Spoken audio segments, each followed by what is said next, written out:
All right, that time.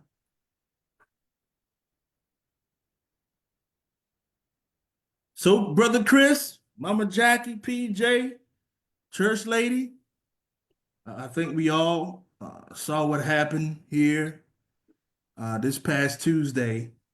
And Wait I a minute, one know second, you guys. that there a lot of people feel a certain way. Some folks are happy, some folks are angry, some folks, are elated. But I kind of want to start off with how you guys are feeling about all of this here. Brother Chris, how do you feel about what happened on Tuesday? Because uh, I know from a labor standpoint, I know we getting ready to catch it. You have Elon Musk. You know he's going to play a big, big, big major role in what happens to labor. You're talking about a guy who loves automation, who was actually with Donald Trump laughing about firing, striking workers. That doesn't bode well for the working class, especially people who are in unions. And just on that alone, we know it's gonna be hard work.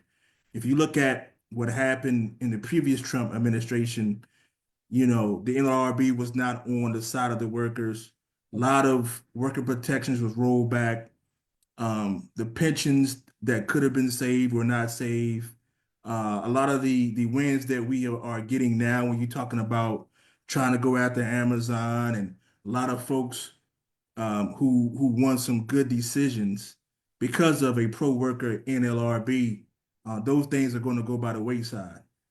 And so, I just kind of want to start this just asking how do people feel about, you know, what's getting ready to take place? I'll start with you, Brother Chris. So I don't mourn.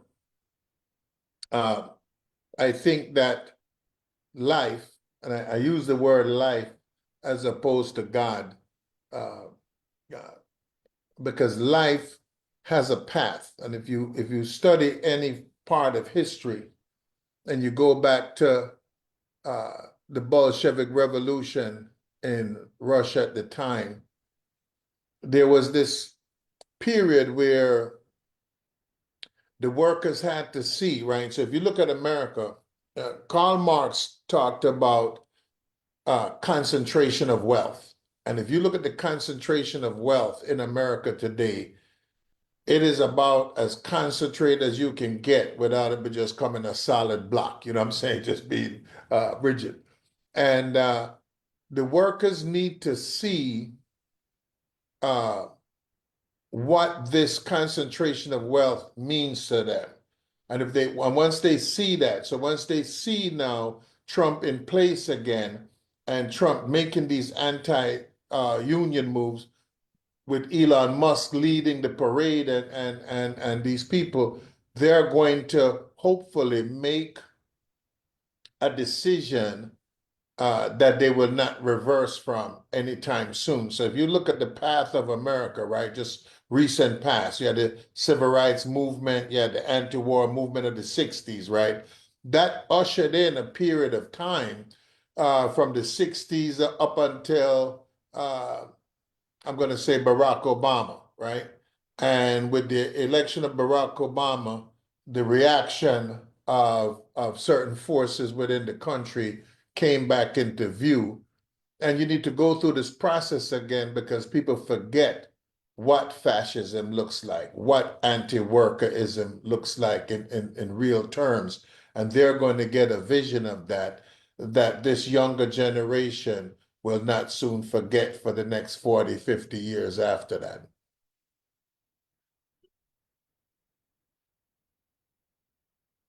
You're on mute, Rich. Sorry. Big Dog, how are you feeling about all of this that took place on Tuesday. Still muted. Can you hear me? Yeah, I can hear you. Oh, okay. I'm driving right now, so yeah. I mean, I'm disappointed, but it wasn't like I didn't think it couldn't happen because I know people wasn't going to get out like they were supposed to. We did everything we could, to do it. Uh, I went through a lot of things as far as during the process, and they were putting out statements like, how can you love Jesus and you supporting, Kamala Wallis, you know, side. But, I look at it, I mean, on a spiritual level with me, it's like I told my pastor this morning. I said, maybe the Lord let him go in there to prevent all the bloodshed that might have been happening if that fool went in, if he didn't go in office. Because we seen what happened, in the insurrection, and it could have been worse this time. So he might have just spared us from going through that again, because I think it would have been crazy, and then me, as far as not making a religious thing, but the fact that, I read the Bible and I study my word. And the fact that, when they brought Jesus before Pilate, who was innocent from anything, and he asked the people, they had a thing where they could release one person, from being crucified. And they said, give us Barabbas, you know.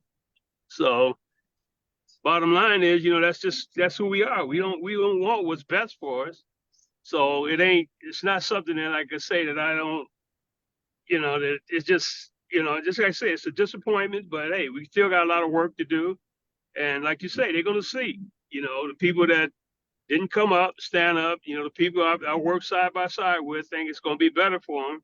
He's already talking about putting tariffs. If you pay tariffs on people, on stuff that's coming in, what makes you think it's going to be lower? It's going to be, you're going to get it for cheaper. You're going to get it for more. So, a lot of people were just, doped in food, and, it just, to me, just like the second coming of Jim Jones in a different way, the way people that were, duped and what have you. So, hey, we just got to continue to stay prayed up. Yeah, absolutely. I might Mama add, Jack. we need to stay mobilized up. Yeah, that too. Uh, He said we got to make sure that we mobilize as well. oh, yeah. Okay, So I'm that's it. sorry. I had to step out for a minute. My daughter called. Mm. So go ahead. I didn't know if you guys had called me or not. But Yeah. yeah, like I said, I'm very disappointed in this what happened here. I was listening and talking at the same time, but I agree with what Big Dog just said. I agree with what Chris said. Like I said, this is something else that I don't think a lot of people understand what's going on here. And You hit the mute. oh, I'm sorry. There you I go. said it's just really, really sad. It's just a hurting thing. I had spoke to a gentleman, one of the doctors. Oh man, he couldn't even function. He was just so upset. He couldn't even he just could not think. It was just bad. Yeah. Sissy Vet. Hello, hello. Mm-mm. Yeah. Right. I had to take a couple of days to gather myself after what we call this election in our country here. Disappointed is not necessarily the word. I was just disgusted because looking at the numbers, and once the stuff started coming out, just to realize that we recognize what we have in this country, but to realize so many people feel some type of way about you. It just, it feels it's disheartening because that many people shouldn't be voting against their own interests. When I thought, I was pretty hopeful because we had a lot of Republicans coming out saying they were going to swap over. And so I thought, that may be what pushes us over, even if, everybody else don't do what they're supposed to do. That may push us over to get some sort of, retain democracy here. But the people who made those decisions to bring him back in just going to have to feel it. So maybe that's the lesson. Unfortunately, we're going to have to feel it as well. And this is going to be, I guess, a time where it's going to get so bad that we'll be able to pull more people in our organizing and mobilizing, because they're going to see at this point, oh, like, we really made a mistake. Now, the party is, now if he happens to do some of those things that he want to do, it might not be an opportunity to vote no more. So hopefully we don't get the dictator that he wants to be, because if that's the case, that's a whole nother world. We're going to have to, like I said, really pull from the ancestors and fight like we never fought before. But hopefully within these first 2 years before midterms come back, people will start feeling that crunch on them, and they'll make some changes to at least halt whatever's damage has been done and try to maintain for the other 2 years. But like I say, hopefully we make it through these two and get to the midterms and make some stuff shake. But we're gonna have to continue to work the whole time. I just had to, like I said, get my steam back, because I was like, I don't even know if I want to press forward on some of this stuff at this point. But I know we gotta keep going. Yeah, we Yeah. have to. Sister Demetra.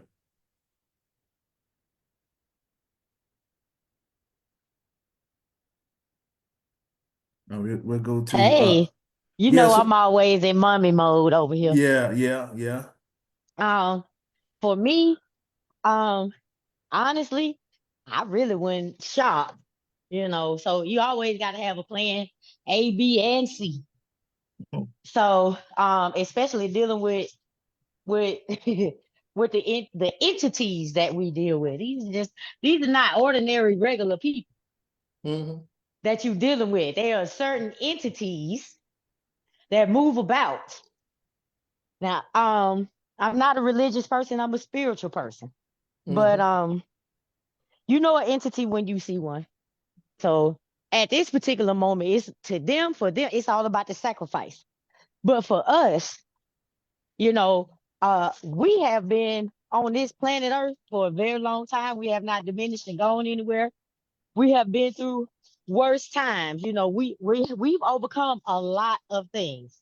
So instead of us, a lot of us are sad, not saying the people on this line, because we understand what's next.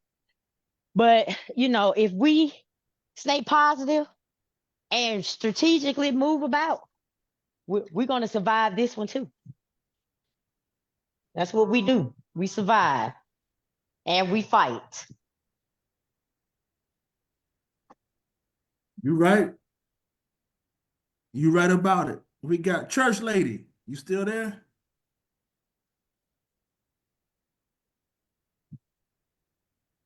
Yes, I'm here. I'm driving. I have no words. I'm not disappointed to pro se, but it was very shocking to me that, like they say, so many of us, knowing where we've come from and how far we've come, to put him back in office. It was unbelief to me. But God is still on the throne, though. We're going to get through this as well. That's all I got to say. Can I just throw some pieces on the table? Oh yeah. Kamala lost by 14 million votes, but in a presidential election, the popular vote is irrelevant. It's the electoral college. So Trump won Wisconsin by 23,000 votes. 93,000 blacks in Milwaukee did not vote. Trump won Florida by 113,000 votes. In 93 did not vote. Miami, hello? No, we get No, you. I would just say Yeah, in Miami, 379,000 blacks did not vote. He won Michigan by 11,000 votes. In Detroit, 277,000 blacks didn't vote.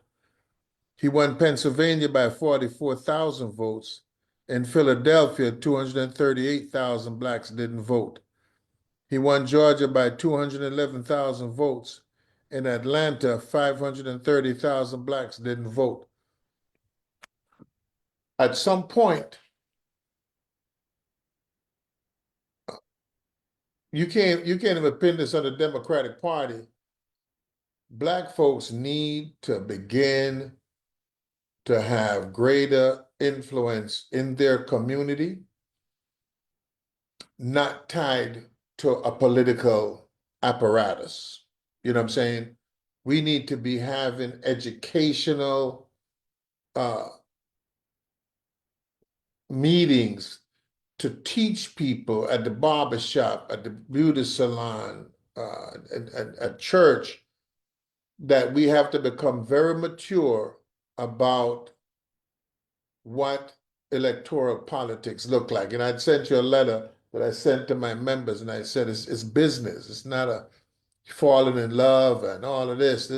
It's a transactional thing. Who gonna do more for you? Period. Right? You know, uh, I don't think that everybody that voted for Trump is a racist.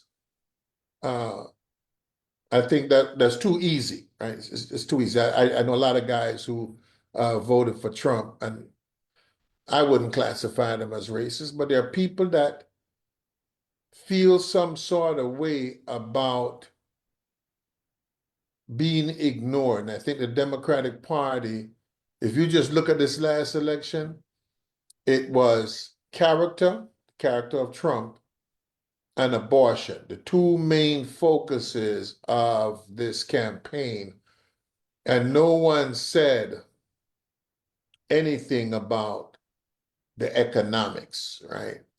I'm going to say that they did not say that wasn't the driving thing, right? So Kamala could have said that at one point, say, hey, listen, we're a little slow at moving on the immigration issue, uh, but we did move, right? She could have said something that says, I recognize what you're feeling, right? Because they're not going to be any mass deportation. Let me tell you something. They deport about 3 million a year now. I don't think that number is going to get any bigger, right? Because the notion of deporting 12 million people in a rush is impossible. I hate to say it. I mean, I think it's physically impossible if you talk to the people at people border enforcement and what have you like that. It ain't happening. Not like that. The cost is cost prohibitive. We would have to do in the military to just accomplish that. So. But I think the Democratic Party has to start singing another song, or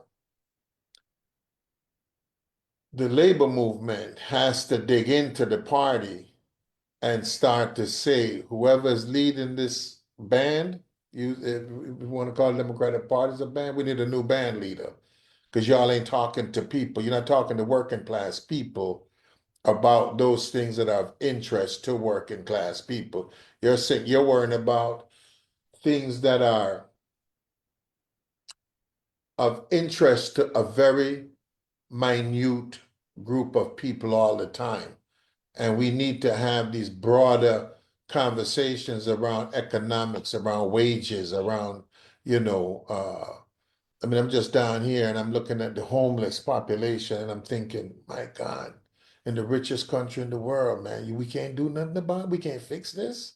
This is, we spent billions in Ukraine. We can't fix homeless.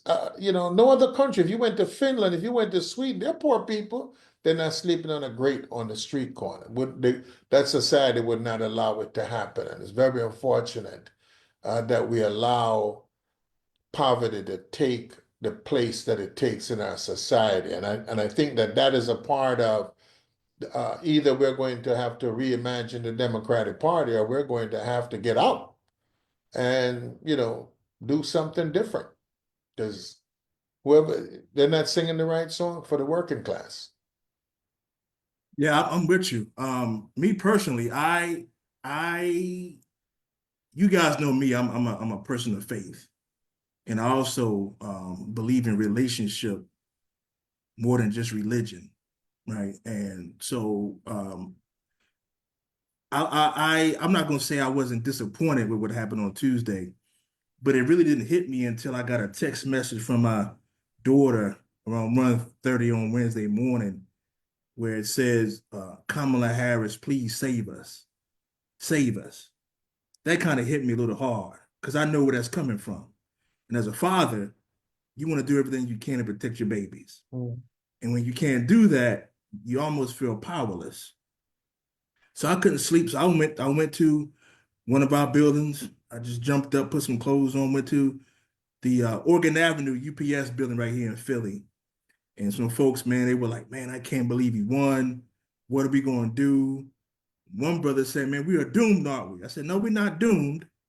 I said, this is the time where the labor movement has to come together. We have to come together.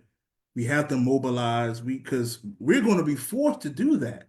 Mm. Especially now. We don't have any other option. When you talk about folks like Elon Musk, who is probably the most anti-union person in history, teaming up with a president who has already demonstrated how he feels about unions, that's a combination that's going to be really detrimental to what we're trying to do. Automation, trying to organize, all these things that are, necessary for labor unions in the working class. Man, we're going to be in some trouble because we were in trouble. Labor was under the first Trump presidency. Mm. Now you got a guy who really bankrolled his whole operation, anti-union through and through. And so I don't think that we can really mope around and throw in the towel and cry and whine. I think this is where we gotta talk to each other, make plans with each other about how we plan on fighting back when he guts worker protections, when he guts the NLRB. What are we going to do? What's going to be labor's response? It can't be crying. It can't be whining. We're Mm. gonna have to show up. Yeah, for And me sure. personally, I'm kind of, this is gonna sound kind of crazy, but I'm glad that we know the members in our organization who are Trump supporters, because when this stuff hits the fan, they're not gonna be able to hide their hand. You threw the Trump rock, you're not gonna be able to hide your hand. So when we come to you and ask you, hey, we getting ready to have this march on Washington or this march on this anti-NLRB, I can go to you and say, hey man, I know you support them. Now I need you to join this fight because now your brothers and sisters are under attack and I need you now. Don't say, oh, I can't do it, because if you felt that confident to vote for an anti-union person, well, now you got to make sure that you're planning on fighting the anti-union person, because it's going to be tough to organize now. All that work that was done with Amazon, man, it's done. Amazon will be emboldened. Yes, Yeah. you know, If you notice that he owns the Washington Post and the Washington Post remain neutral, absolutely, somebody said something to somebody. yeah, right. Sister Espinoza, what's going on? I got to give a shout out to her because she went everywhere possible, knocking on doors. Now she's, for people who don't know, she's from Indiana, local 135. And she went all through Michigan and everywhere, knocking on doors to talk about, union issues, labor issues, democracy issues. And I want to say, sister, thank you, you and your husband and your team, for going up and down the road, uh, doing that work. Also, I got to give a special shout out to some very, very, very good 623 members uh, here. We also represent some AFL-CIO, the staff there. And so for the last about 3 to 4 months, they came up with this program where they knocked on hundreds of thousands of doors here in Philly. Um, they did an amazing job. And I called and I talked to each and every one of my members there. And I told them, don't hold your head down. You guys did an amazing job. Don't be upset. I know the outcome was what we didn't want, but what they did here in this city is unmatched. I haven't never seen anything like that from, especially from 623 members, the ones that stayed at the gates at UPS, the ones that went to the doors. My hats off to you. I'm very appreciative of what you did. Now we gotta use that same energy to fight this guy, because you know once January 20th come, it's going to be all out war, and Mm. we gotta be ready. You know, we gotta be ready. Hooker, there's a gentleman that put on Facebook. He said that let's try to build a million workers march in 2025. Do you see that? I didn't see it. I'm looking at it. Let me see. I'm gonna go to it now. Yeah, he put that on, and Yeah, I'm looking at it now. right, and his comment. Look at some of his comments. So I don't Yeah. know if you wanna. Yeah, but he's right. I mean, and I think that's what's going to have to take place as soon as um, our worker protections start to erode and all of our organizing drives start to fail. I think we're going to have to have that march on Washington. We're going to have to, because we can't just sit around and say it's okay that you can do that to us. And our members, you know, they're going to have to involved in this fight, right? They're going to have to. Sis, Espinoza, you want to say a few words?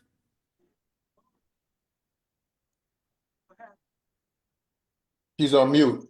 Yeah, I think she's trying to unmute it. Um, I was in a sorry, I was in a Mexican restaurant and I had that, they had the music going with the margaritas, right? My Right, bad. right.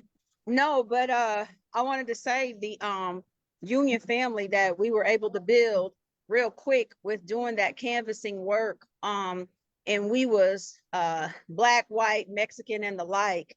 And it was real beautiful to see us come together and have the same morals, have the same values, know the importance of what the union means, and how incoming administration could affect it. And we beat the pavement. I mean, we beat the pavement. I don't remember the numbers at this point, but we went everywhere from Pennsylvania, New York, and then we did heavy focus for the last 2 months over there in uh, Michigan. So it was a blessing to meet those brothers and sisters. It was not easy work. You never would imagine how exhausted you get after, 5-6 hours of, it wasn't just door to door either. We had a focus that AFL-CIO gave us union doors to knock on. So we were just talking to union brothers and sisters. But I'll tell y'all, having boots on the ground and actually knocking on those doors and talking to actual faces, and hearing people's responses, it do something to you inside that either it makes you real proud or it makes you real pissed off. Mm. And in a lot of places, depending on which city we were in and which side of the railroad tracks basically we were on. Yeah. Yeah. Chris, you know what I'm saying? Yes, Depending on my what side of the sister. railroad tracks we was on, you could see they understood union, they understood what could be coming down the pike. Mm. And then on the other side of the railroad tracks, they didn't care about the politics, the union part of it. It was not about the economy. It was not about union. And that is where we learned this election, unfortunately, had squat to do with what was being talked about intelligently on the television screen. What was being talked about intelligently on the television screen was not what people were voting for. What became more real and more evident was the racism, the misogyny. And racism, folks, we know it's there. We have always known it's there. But I'm gonna be honest with y'all. I thought misogyny was just in my neck of the woods, here in the Bible Belt. I thought misogyny was just here, right? But when I tell you, melanin brothers, Yes. when I tell you, my husband knocking on doors, and when a older gentleman answered the door and he said, "I'm gonna help you out, young man, and I'm gonna be honest with you. You ain't gotta talk to me." This black older brother said, "I'm not voting for her. because I truly believe a woman's place is in the kitchen, cleaning and frying chicken. And it Oh my pissed me God. off to where I couldn't speak.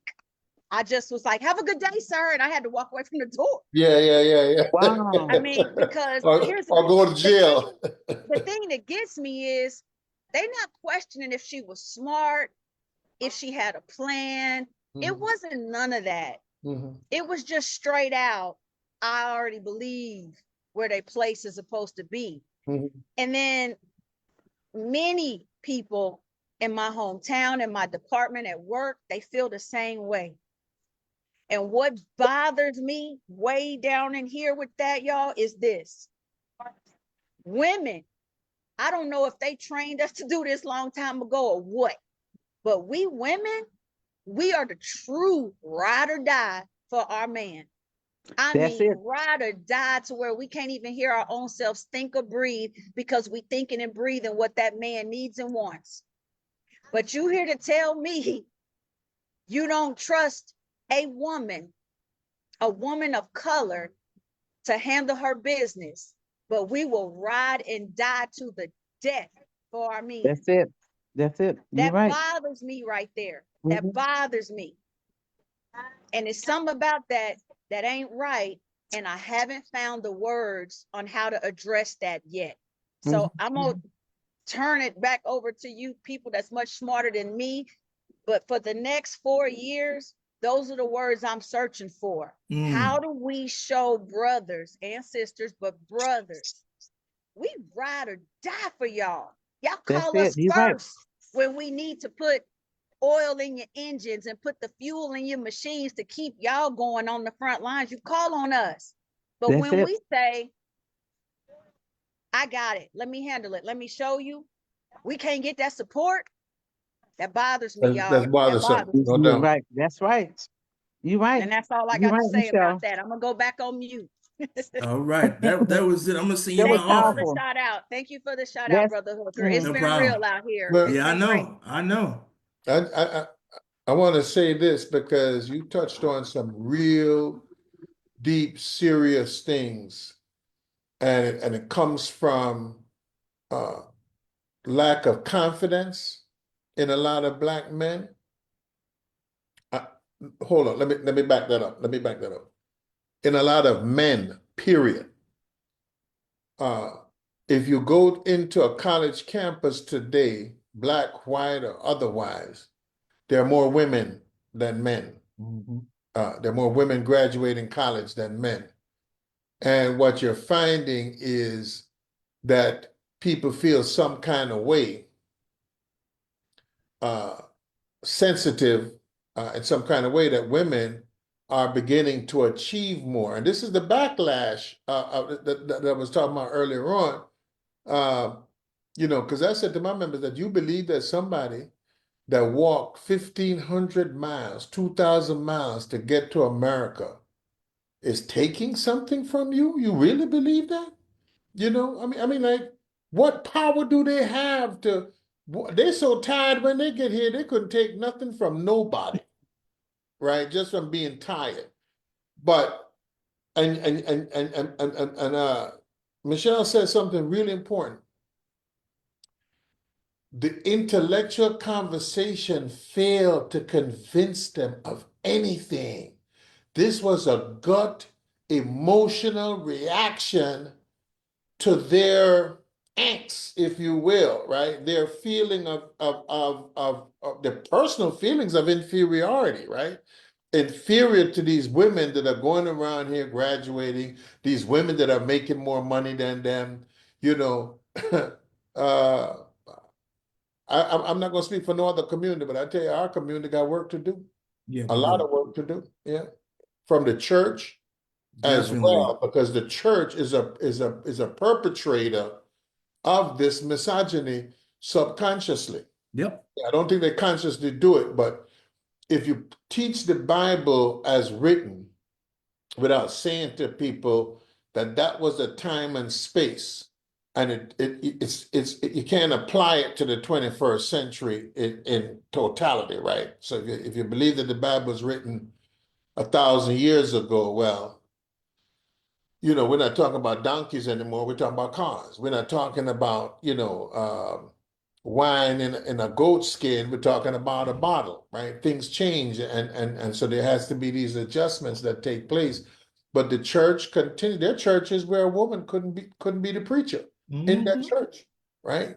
The Catholic Church, you can't be a woman and be a priest in that church and have a, so the church itself becomes problematic, and the union has to insert itself in so many ways. And to the brother Jose, when you talk about Million Worker March, brother, you need to reach out, otherwise, man, because we did it back in 2004, the Million Worker March in 2004, and we're going to need a Million Worker March, a very focused march with very serious demands, because I can guarantee you one thing: you're going to see 100-day, they said that first 100 days, that is going to blow your mind.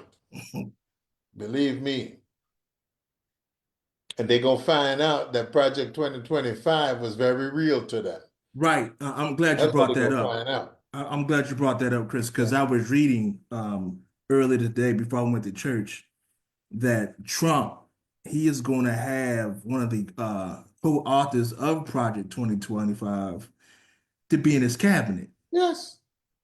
And I'm like, hold on a minute, man. I thought you said you didn't know nothing about it. What's going on here? But folks believe that, and here we go. But there's a question here that brother Jose out on the West Coast had asked, and this is a good question. He said, "Here is a question for everyone: Has labor failed to politically educate its rank and file?" And I know that is yes. There's a very simple answer. I mean, you can tell when you Yeah. talk to folks that they don't understand how the NLRB works. They don't understand how organizing works. They don't understand the process that goes into collective bargaining and how we got that, and contracts, and the NLRA and all these things. They don't get that. They just say, hey, I pay my dues. You got to go out there and you got to do all the work, and if you don't, it's your fault, blah blah blah blah. And I think we have failed to do that.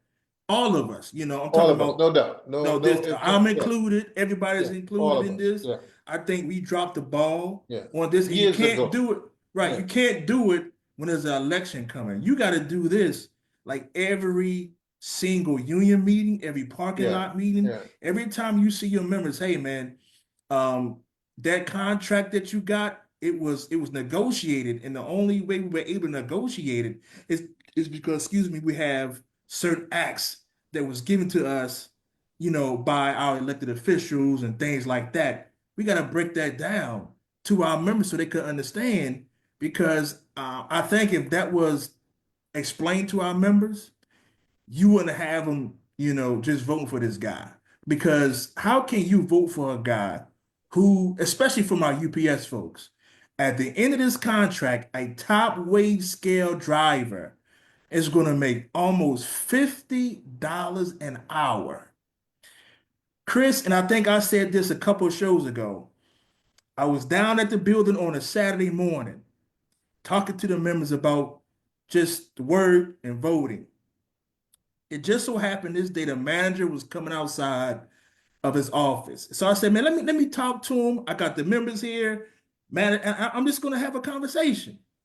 So I talked to the manager. I'm talking to him. I said, hey, if you guys had a choice to pay the driver $50 an hour or $25 an hour, what would you do? He said, oh man, we'll pay $25 an hour. So I turned to the group of members and say, do you understand why that they have to pay you guys that amount of money? It's because through collective bargaining. Do you know who wants to take that away from you? Donald Trump, Elon Musk. And then the guy said, well, unions are for bums. That's what one of the members said to me. I've heard that myself. And that's because there's no comeback because you can't argue the facts.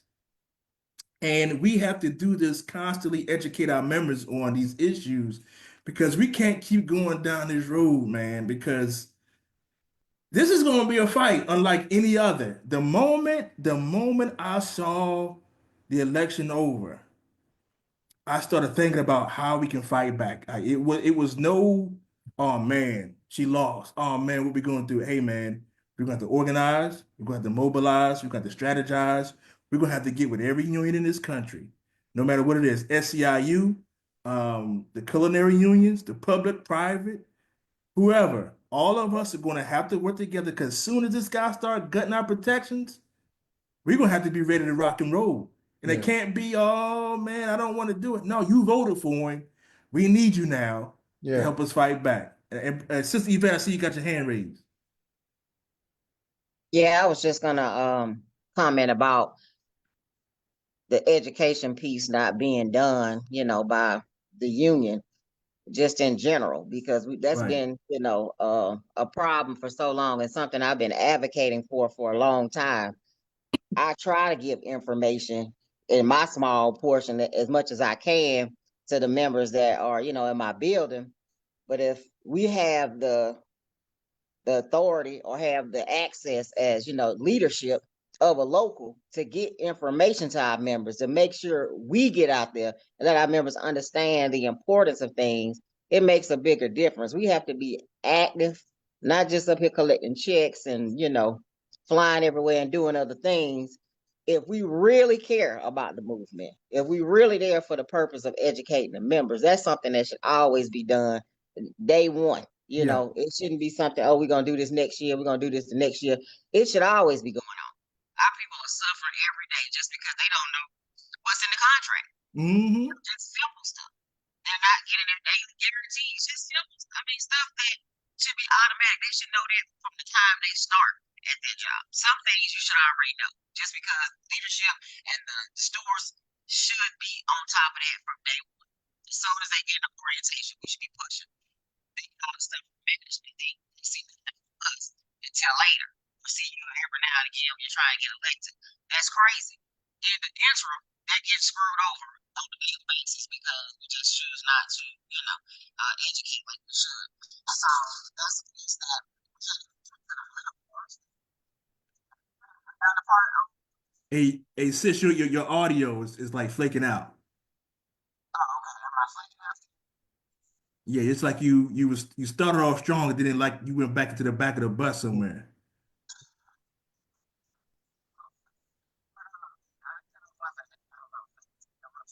You're funny. We can't even hear you now. Like she froze. Chris, I know you had your hand up too. Yeah, I just wanted to say, and Brother Negret, I mean, it's throwing some things here. I think the union has to go back, or not, excuse me, let me rephrase that, go forward with a real educational program. It's going to be difficult because the younger members don't want to hear it. Right? Younger member walked in today, I got this, and this, and they have no construct of what yesterday looked like. But we're going to have to go back and start to teach people in small camps. I'm going to be dedicating the next years to having people come in and give educational programs to my members about the history of the labor movement because I realize that the ignorance is too deep. And before you can start to have a discussion about how you analyze in order to make a decision, you have to have facts in your background. Yeah. And we have to start to give them those facts. What did America look like coming out of the period of enslavement into the 20s, the building of the Knights of Labor, the 8-hour workday, all these different things that they think is enshrined in the Constitution someplace. They believe it. They believe they could never lose it. They believe they could never lose their pensions. So even though so many people have lost their pensions, they don't believe they can ever lose their pensions. Sister Michelle is Go ahead, sis.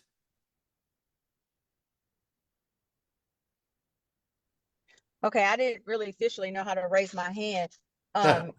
But that re-educating piece that Brother Chris is talking about, what I am seeing is the facts, like I said earlier, of the intelligent conversation. That's not even what people are moving on anymore.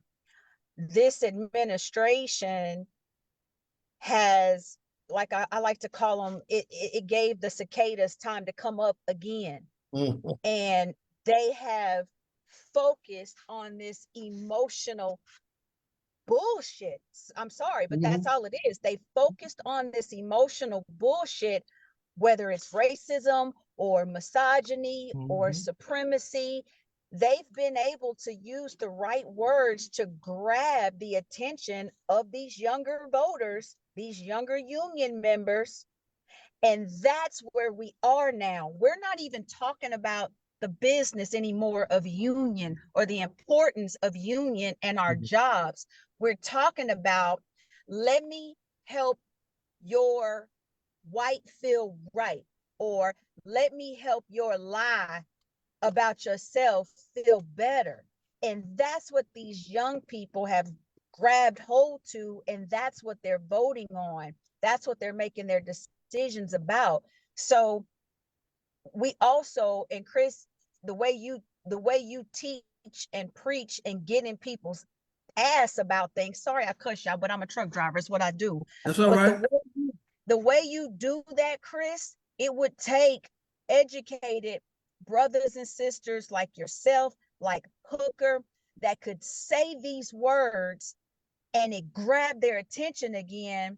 And then you switch that back around. You make that do a 180 and say, we're not trying to change that that's how you feel, but we need to change that that's how you're deciding on what's best for your paycheck and for your Right. Yes, union. Right. That's exactly. where we're going wrong. Like, you can join your organizations on your off time that union has given you, but you need not vote on a presidential candidate or a state representative based on those facts, because you will not have that time to go be that misogynistic person or be that racist person. You won't have money to go buy your guns. You won't be able to do that if you're voting solely based off those internal needs. When we're talking federal and state voting rights or voting needs, you got to think about that paycheck first, because that's what all that is supposed to be about.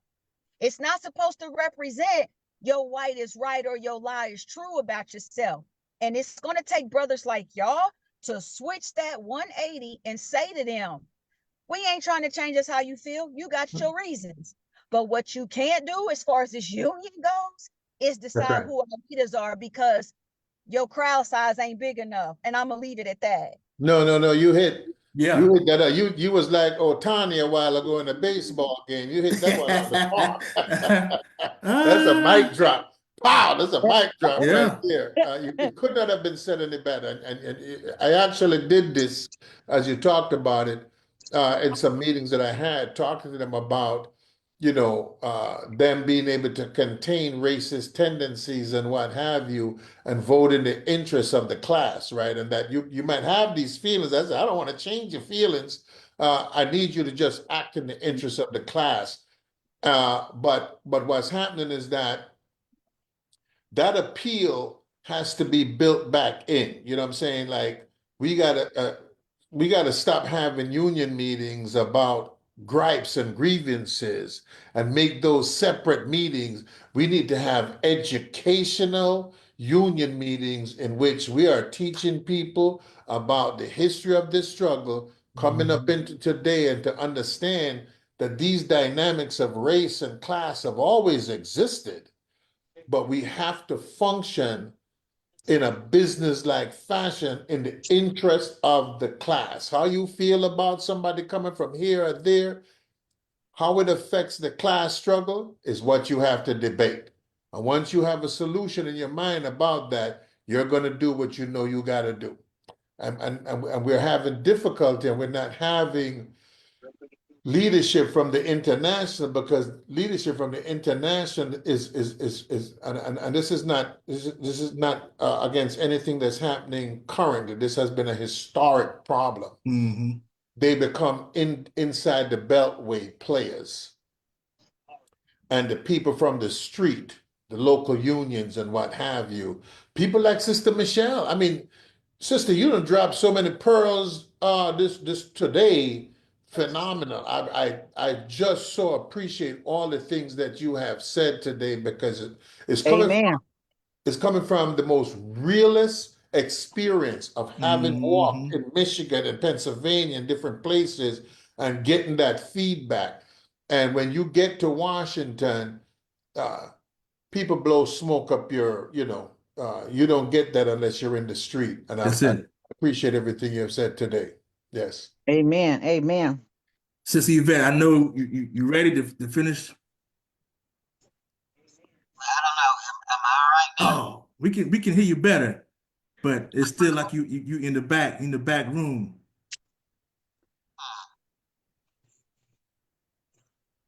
Not sure why. Oh, Say there that you again. go. There you go.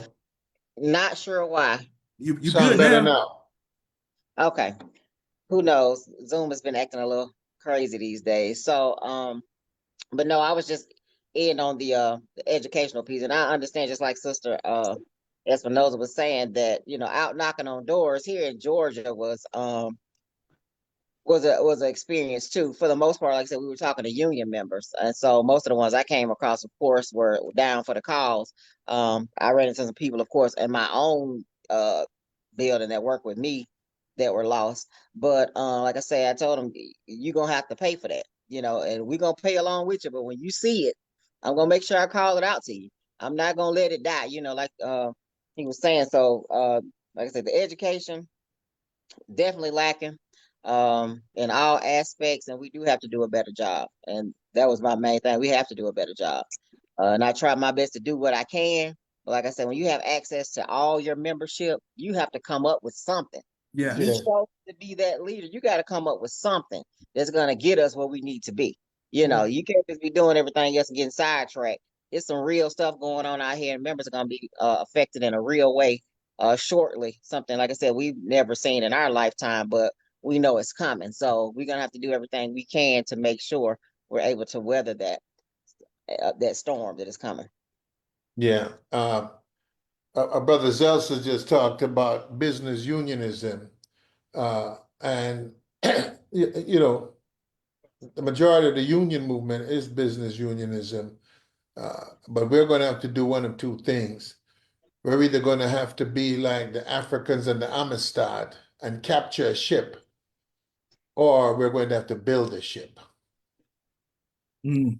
And the labor movement is going to have to be able to, I've always talked about this, is that while we're sailing on a ship, we have to build our own ship, because there needs to be, and I don't talk about this in a dream sense of something that's going to happen overnight. And every time I've talked to people, they're looking for this overnight experience. It is going to be a 25-year work to get there, but we have got to build a working class political party from the grassroots. And what do I mean by that? Which means that in cities like Philadelphia, Washington, D.C., New York, Chicago, LA, Seattle, we start to put people into the city councils, into the state legislatures, that are unapologetic working class people. But I'm going to tell you something else, and this goes back to the educational piece. And Steve, I appreciate what you said. Our members are not there. Our members have no understanding of what class consciousness is. They have been trained in a colonial capitalist system. They have no construct. And we, the union, have got to build that education. When I talk to people about Bernie Sanders and AOC, and it's a strange thing because I had this conversation with a guy, and he didn't have a problem with Bernie Sanders, strangely enough, but he had a visceral reaction to AOC. which both of them are coming from The the same same, platform, same right? place. Right, right, right. But she was a woman. That's She was it. of color, right? And so we're going to have to, that's why I said, when people think that they're going to have some Labor Party running for president in a couple of years, you're out of your mind. However, we need to invest in building a ship for ourselves and starting at that grassroots level of laying bricks in city councils, laying bricks in state legislatures, picking off a congressional seat here and a congressional seat there, because we have the capacity to do it. We just have to focus, right? Uh, but we have to be doing that educational piece at the same time so our members understand the difference in the what is capitalism? What does it mean? Because when somebody's going to say that Kamala Harris or Obama or Biden are communists, I'm telling you, Karl Marx ready to jump out of his grave and start slashing people because he's like, no, no, no, they are definitely not, you know what I'm saying? They have no understanding that these are just boogeyman words that people throw out there Right. to create that reaction that Sister Michelle was talking about, and we have to defeat that. We have our members need to understand that they are nowhere near ready because our educational system does not allow them to be ready. Right. Sister Demetria, I see you got your hand raised. Yes. Um, Chris, this is for you. When you put that educational piece together, the you think talking to people to get them to vote, but even talking to members at work trying to get them to file a grievance on the wrongs and the violations that are being committed from both parties is a problem. Yeah. So the first thing we're gonna have to do is unhypnotize these people. They hypnotize very bad. Yes. Yes. It's a serious hypnosis. So if Yes. we can figure out the code, if it's snapping your fingers or clapping your hands 3 times to wake them up, then that's what we're gonna have to do. But that education piece, instead of getting them to come to us, take it to them. Yeah, that's it right there. Yeah. That's it. Yeah. Take it to them. Yeah. It's brick by brick, you know. Yeah. I'm ready to build. Let's All go. right. Let's hit it. All And this right, is, get down. and this is, but let me just touch on this because this is an important piece. This is why TNBC has to get back to having workshops because we have to engage our members that when they go back into the workplace, right? Because 400 people come to TNBC, whatever that number is, 400 or 500 people come to TNBC. That means they're coming from different workshops, right? They might all work for UPS, but they're in different locations. They might all work for the railroad, but they're in different locations. They might, you know, and those people, because we are arming them year in and year out, they're going to go back and be able to carry that conversation that can be built through chapters that can be built through. There was a brother Chris Williamson. That was a brother. There is a brother. He's still young and alive. And Chris used to do this thing called the Breakfast Club. And he used to bring members in and they would meet at a diner and he would teach them how to understand the contract, how to file the grievances, how to do these things like that.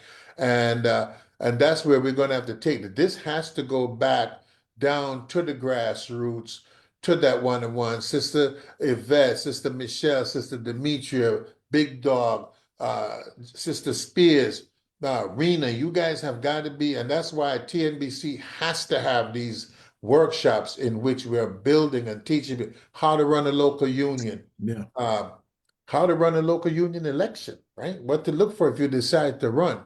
Uh, we used to talk about how to file grievances. You have to have these things because if six of us can't do it, we're going to need 666. We're going to need Right. 6,666 in order to do this. And organizations like TNBC have got to be players in this ball game because we, as the canaries in the coal mine, we know and understand in a way that white America generally do not. White America can afford to live in fantasy land.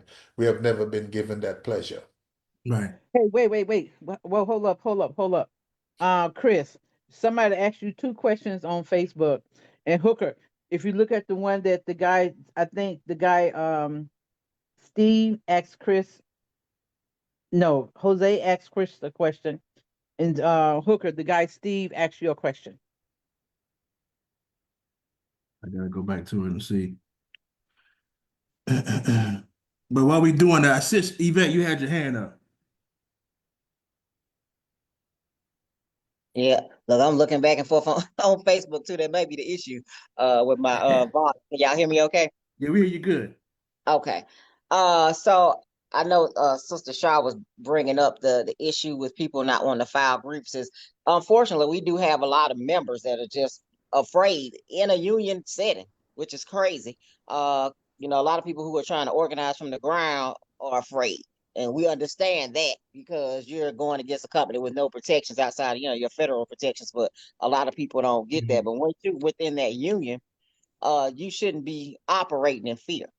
A lot of that stems from, like I said, the lack of education. Some of it stems from seeing the lack of support from the leadership. So you don't think somebody really has your back. So if I stand up, who's coming for? Who's coming to look out for? You know, I understand that myself. I mean, I've been terminated twice this year from UPS. My leadership hadn't showed up for me.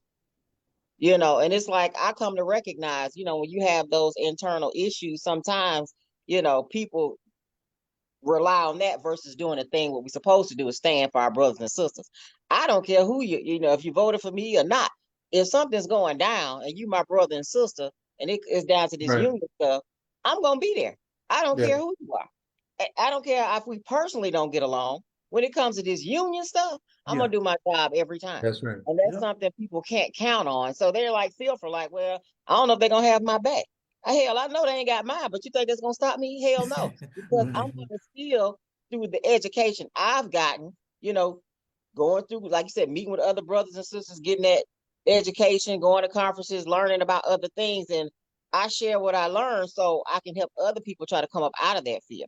I have Mhm. ready-made texts in my phone based on how our grievance forms are written. So if they have an issue, I can send it to them. You know what I'm saying? Because it makes it easier because everybody's not on the same education level. Some people are afraid to put something on paper because they don't, write well.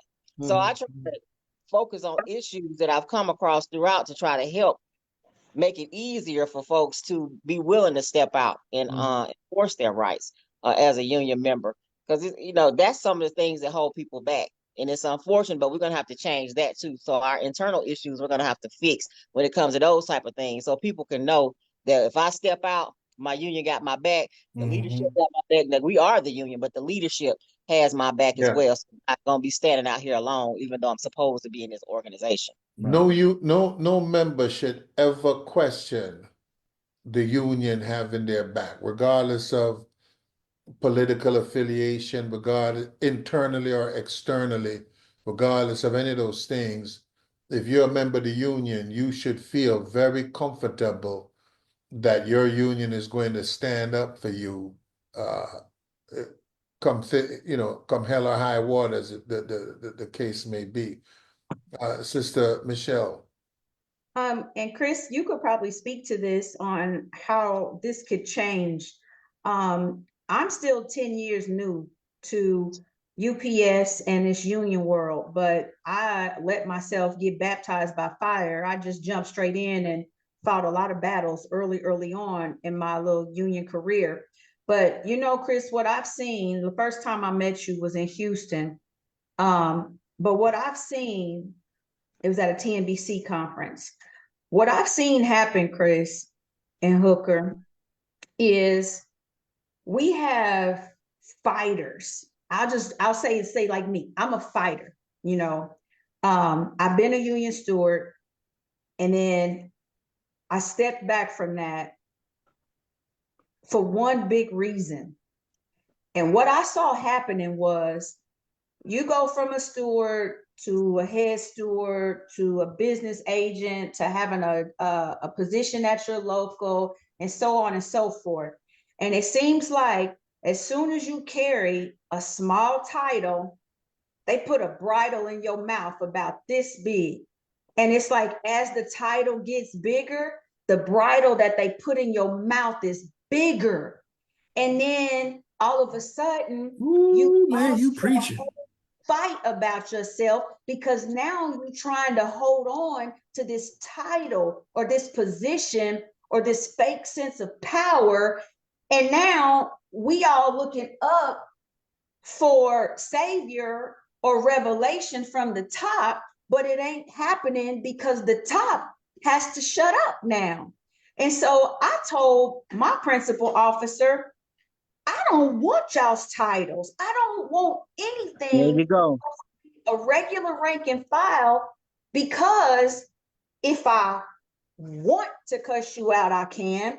If I want to go to this meeting and go to this meeting with this different group, okay, let's go start talking TNBC and the other one. If I want to go to all of those meetings because I see the value of the education, I'm gonna go.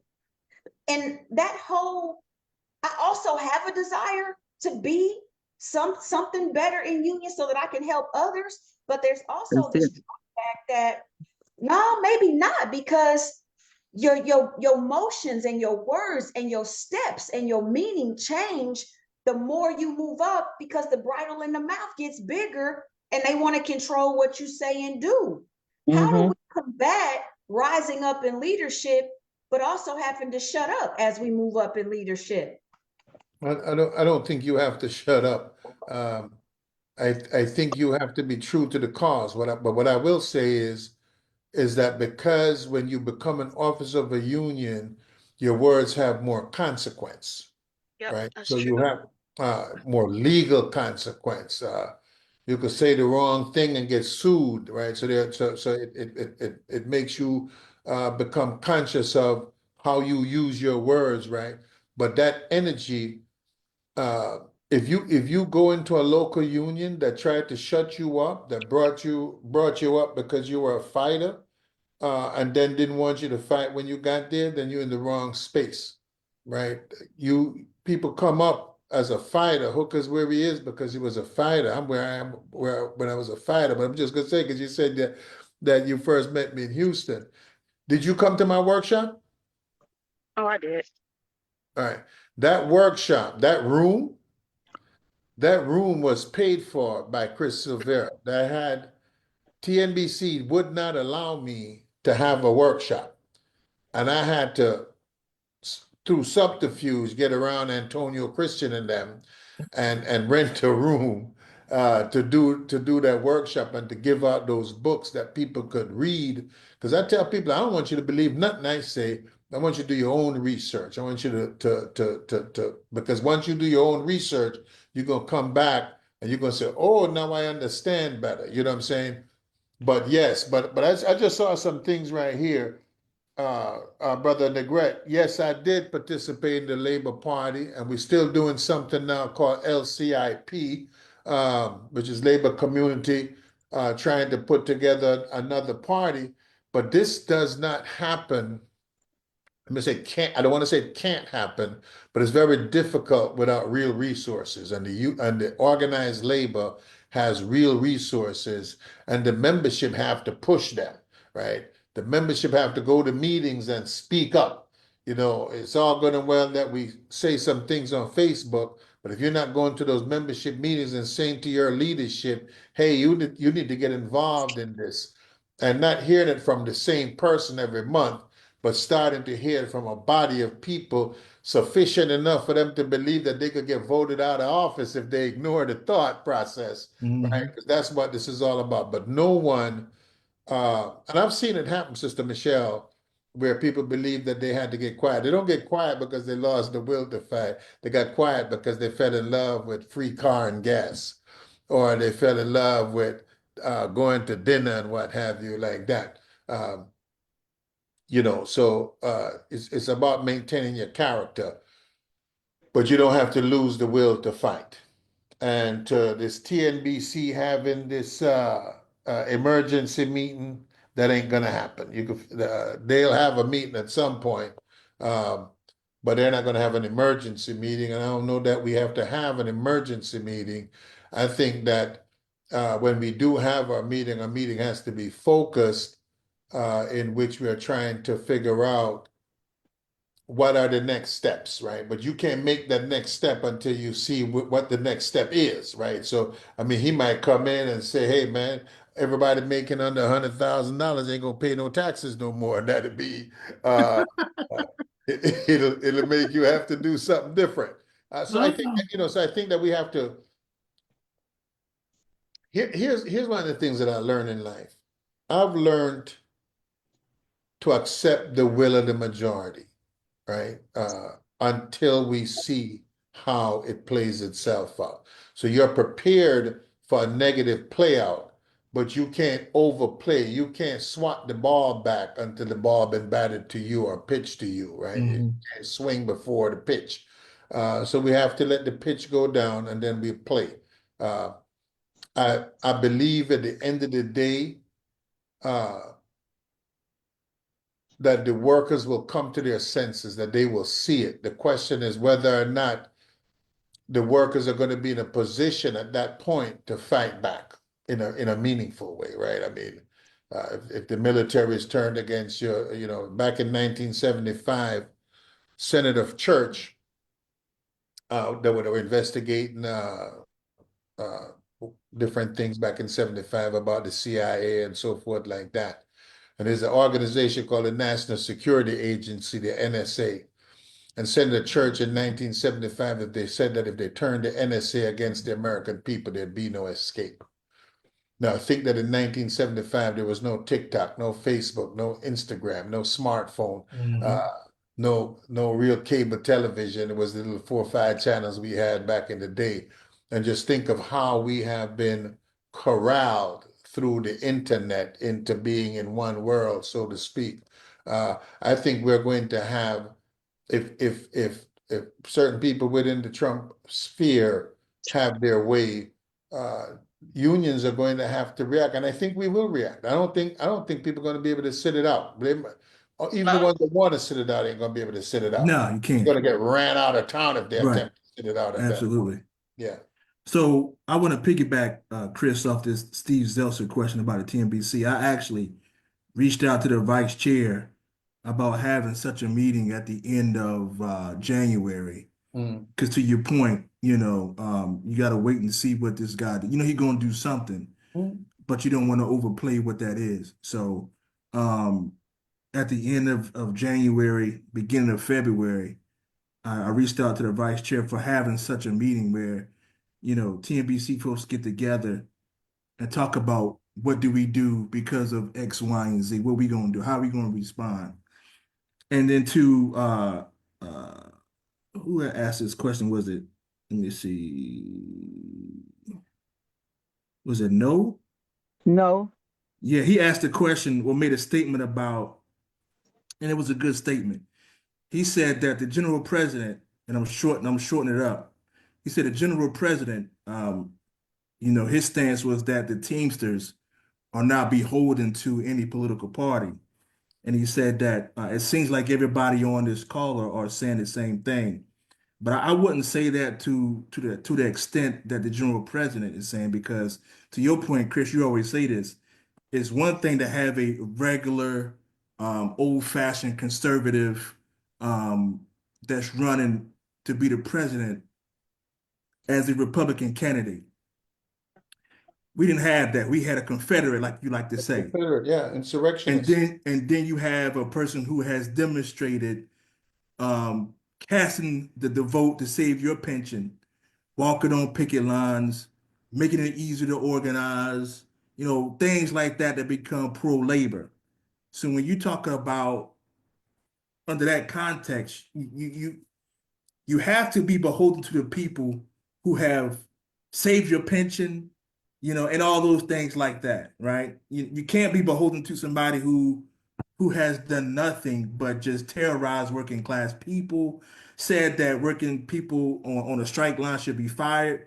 You can't be beholden to people like that. And you got to come out and making an endorsement against people like that, right? So, sis Yvette, I see you got your hand up.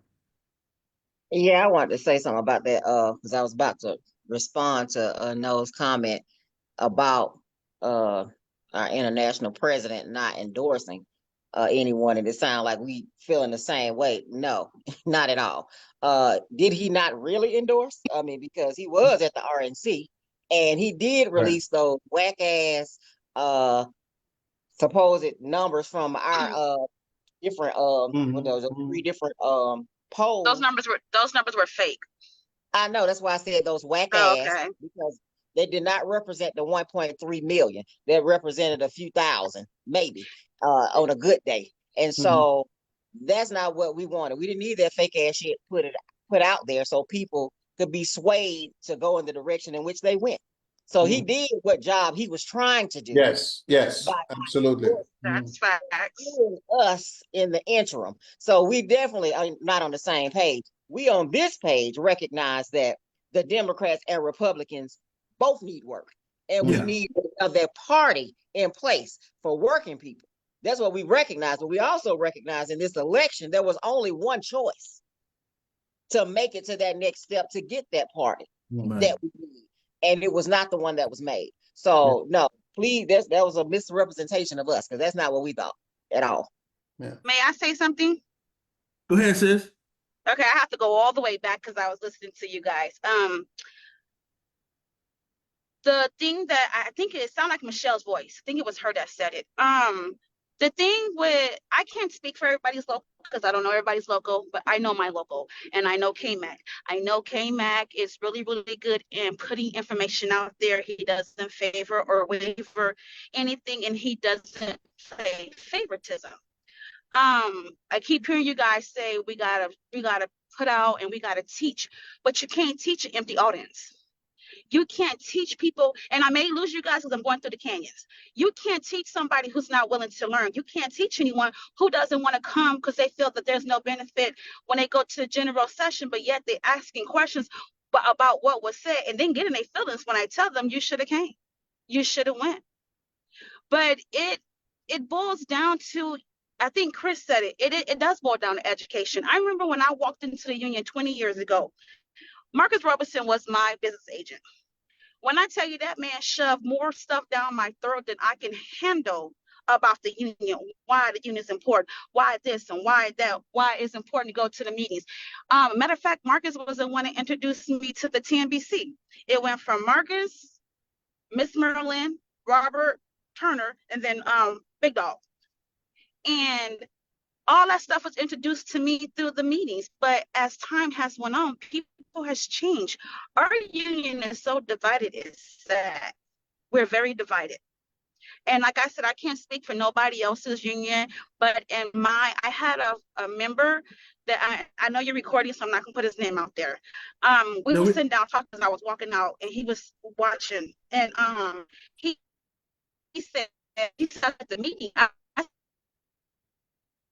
Sound like you're going through those canyons because we just lost you.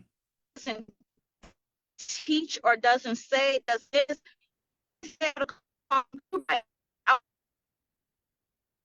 Hey, PJ, hey, talk to us when. Hey, come back when you get through the canyons because you keep chopping up.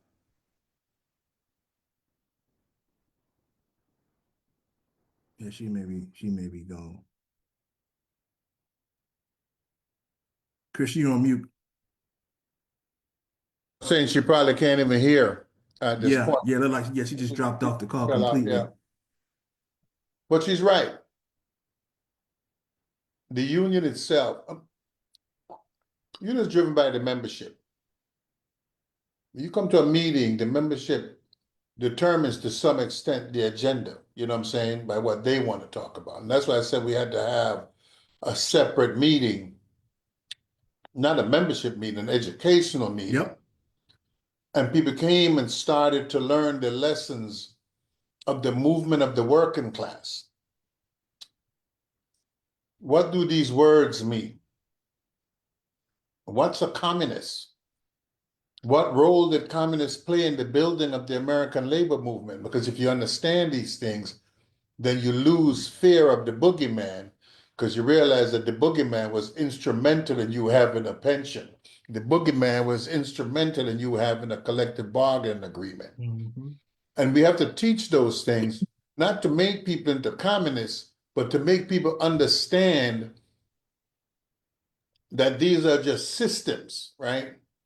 If people ever read Karl Marx, it doesn't make everybody a Marxist. General Milley says, I've read Karl Marx, right? But it makes you understand something. What does this mean? And so you have to have that education there, but you also have to have the input on the grassroots of a sister like Michelle, of an Yvette coming into those meetings and piggybacking on the intellectual part, right? That somebody came in and talked about the history. And then how do we make that history meaningful in today? And this is where a sister like Michelle would do the translation, right? So here's this piece. Here's how we apply it to today, right? And how do we have to be? Because I remember years ago, there used to be this thing called run and gun NFL, right? You remember the run and gun, Warren Moon and all that. Don't need for no running back. We'll just have 6 wide receivers and run like we crazy. Yep. Nobody ever won a Super Bowl with the run and gun. You had to have a good defense. You had to have a solid running game and a solid passing game. That's it. And if you're missing any of those pieces, separate from the special teams, if you're missing any of those pieces, there's a good possibility you ain't getting to the Super Bowl, much less win. And the union movement is the same thing. We have to get back to our core, and we have to start to rebuild our core, brick by brick, meeting by meeting. If we're going to talk to a room with 2 people, it'll be 2 people. But those 2 people become 2 soldiers. And then there'll be 3 people, and those 3 people become soldiers, and there'll be 5 people and 10 people, and over time. So we keep thinking of this instantaneous turnaround. We fell apart over time. We will rebuild over time, and that's why the Hispanic caucus and the gay and lesbian caucus and the women's, well, there's a women's conference, that's a different thing, but when you have a women's caucus where people were teaching the militancy that came, I mean, how could you fear a woman's leadership when you know who Harriet Tubman is? How can you fear women's leadership when Ida B. Wells was, you understand what I'm saying? Right. There's something that ignorance is too broad, is too wide, and we have to start to go back in, because I'm gonna tell you something. They might not say it at the TNBC, but some of them carry them same attitudes with them. And we have to start to shake those attitudes out of them piece by piece, brick by brick, right? But Chris, how did we do that? Because the talk of the piggyback off what Michelle said earlier, and she made some good points about it seems like, if you go to this conference and you talk to this person, you become blackballed, or you can't talk to this person and you can't go to that conference and you can't do this, and they try to put that bridle in your mouth but how do we get to a point where the politics that has really just divided and destroyed our organization, how do we get above that? Because to what she said earlier, a lot of these folks who feel this way, they feel that way because of leadership in our organization. They see it coming from the top. Well, he feels this way or she feels this way, then it must be right. Because I ran into it a lot, when we was talking to our members at 623. Well, Hooker, why are you out here saying to us vote for Kamala Harris when the general president didn't endorse anybody? Are you going against the general president? We know you guys got beef. Is it about you and him again? I'm like, oh, man, what are you talking about? I'm here trying to protect your pension, your right to strike. But that was done, and now we got to try to push back on that. And like she said, this goes on a lot in our organization. They feel as though because, hey, if the general president does it, if my joint council president does it, if my PO does it, then it must be okay. right? If they're not teaching me and they're not guiding me, that they don't do this, then it must be okay. And that's what I think happened in this election. Our folks feel comfortable sitting home, voting for the orange man, voting for a dictator, voting for a white supremacist, voting for a convicted felon.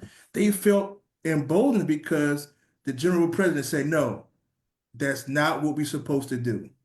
If you care about your pension, if you care about fighting against your employer, we cannot vote for Donald Trump. That was not the message coming from the highest levels of our organization. That was a big, big problem because now we're picking up the pieces in our local trying to get that message out there, but it's not happening because, oh, shoot, I saw him on TV. He Right, said Trump is a tough SOB. right. And he So, went to his house and gave him the thumbs up. yeah. What are we doing? So uh, I think you, I think you have to be true to your character. It's true. And when Ron Kerry was running in 91, and I didn't support Ron Kerry in 91. I supported R.V. Durham. But in 91, when we went to the Eastern Region meeting, there were maybe 20 seats around Ron Kerry that was empty, right? No one would sit close to Ron Kerry. And I went over and sat with him. Even though I didn't support his candidacy, I sat with him. And I sat with him because he was a member of our union. Right. And he had a right under the To say what he consent got. decree and so Yep. forth to run. So why would you be mad at him for exercising what his rights were, right? So I think that I'm never gonna let anyone tell me who I can talk to, who I Yep. can't talk to. I had Man. debate when they had this Project Rise, and I said, listen, when I came into the union, there's a guy named Bobby Sasso, I think he's passed away now. And one of my first contracts that I did, I asked Bobby if he could bring his he had a little Teamster Winnebago, and we just wanted to have a little Teamster presence. And he brought his Winnebago over and was there with us. I would never turn my back on that brother.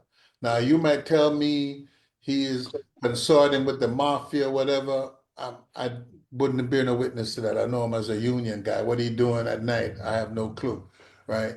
But you ain't never gonna tell me I can't talk to him because when Right. I needed help, He that was there. brother was there and helped me. You know what I'm saying?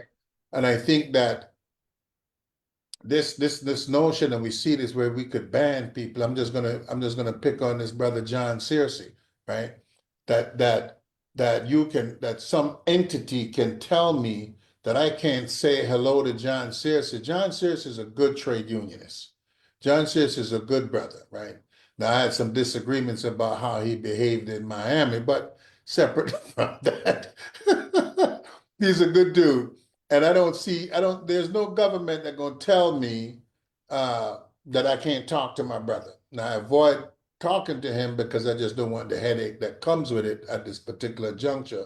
Um, and I know he's smart enough to understand why we have to behave the Yeah. way we do, Richard, because we can't afford to allow them to shoot us down over nothing. You know what I'm Right. saying? Exactly. But these are things that we have to fight against, and we have to be very constructive in terms of how we go about doing the things we do. So don't let anybody tell you you can't go to a TDU meeting or TNBC meeting or any other meeting, especially if you're paying your own money.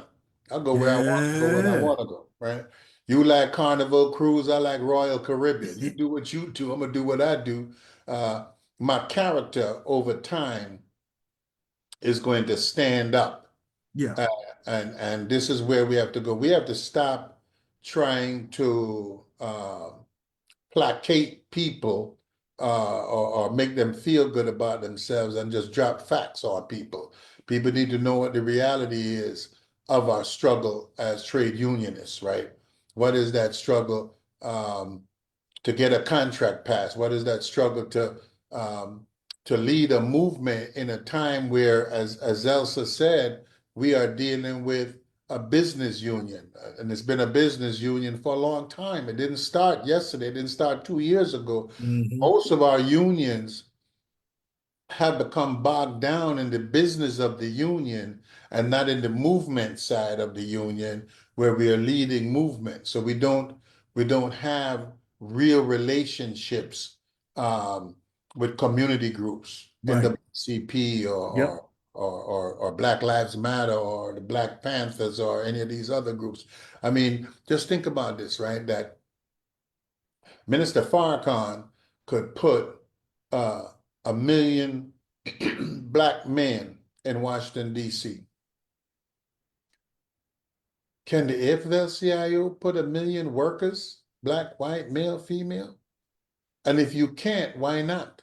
What makes him have that legitimacy to have 1 million people come down there and you don't have that same legitimacy? And this is something that we have to, and we're shut out, right?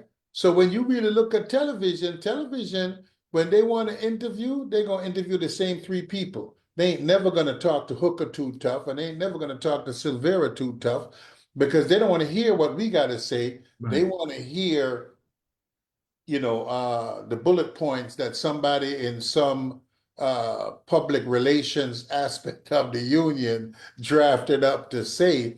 And the working class hears it and know you ain't legit. Just look at the vote that took place in the last election. It's the lowest turnout in the history of voting in this union since we started voting in 91.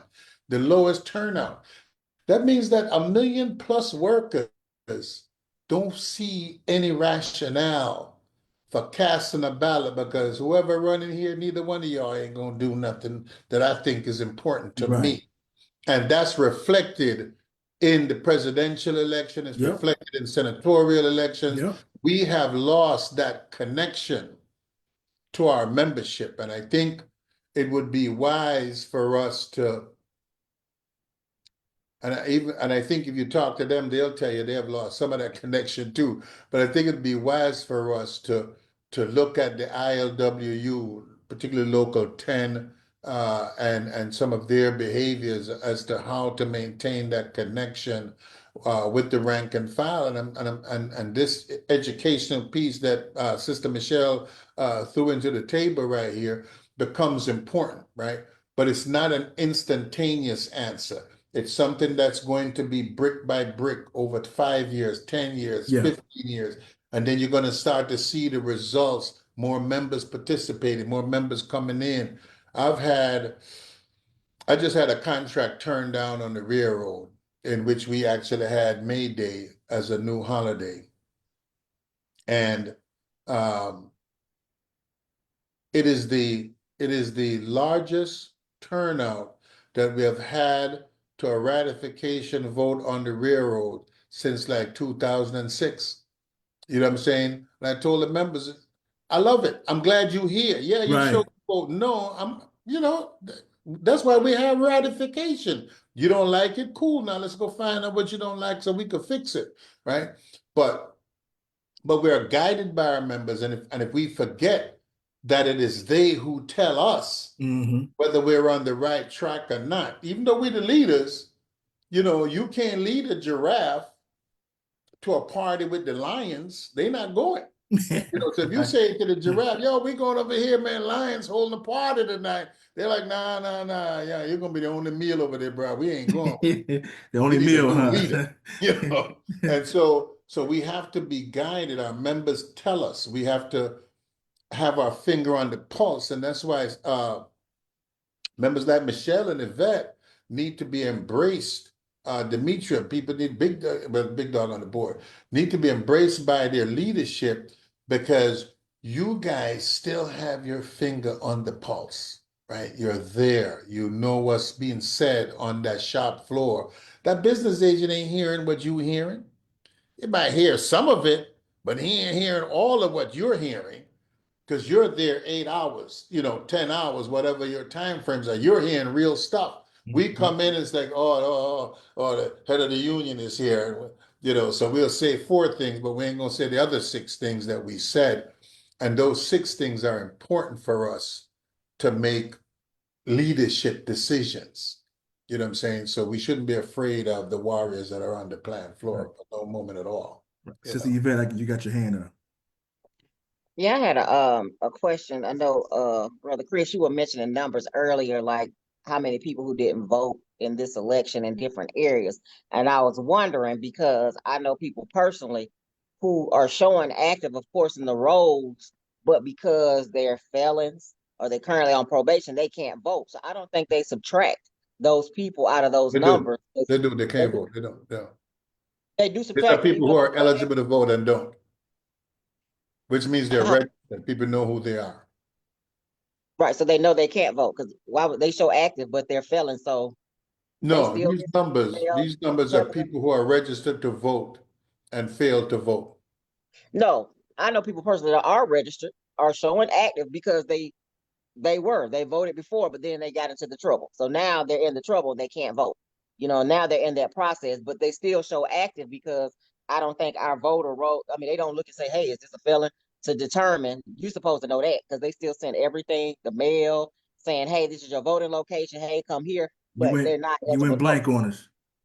Oh, am I still blank? I don't know what's going on. Can y'all hear me? Give me a thumbs I up. hear you. I hear you. Okay. Okay. Yeah. So I don't think I don't know about anywhere else, but here I don't know if they take them. They don't show that they can't vote. People still think they can vote, but they know their status as a felon, so they don't do it.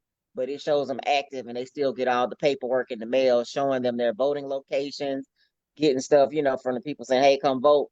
But if they go vote, they'll be in trouble. You know what I'm saying? So I don't know if they deduct, those numbers. Now, well, I tell you, and I'm not going to speak specifically to these numbers, but I think the political players that really follow these things are aware. So in other words, in like Mississippi and certain places, they're aware that people are banned from voting because they have a felony. And so when they're doing the numbers of how many people it would take to flip a Senate or governorship, that they're looking at people who did not run afoul of the law and who are eligible to vote in reality. Now, I don't think the numbers are 100%, but my sense is they're in that 80%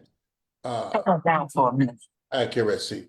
But too many people, and especially with early voting now, if you look at the voting of people during Reconstruction, the numbers were phenomenal of Black men, because women still couldn't vote.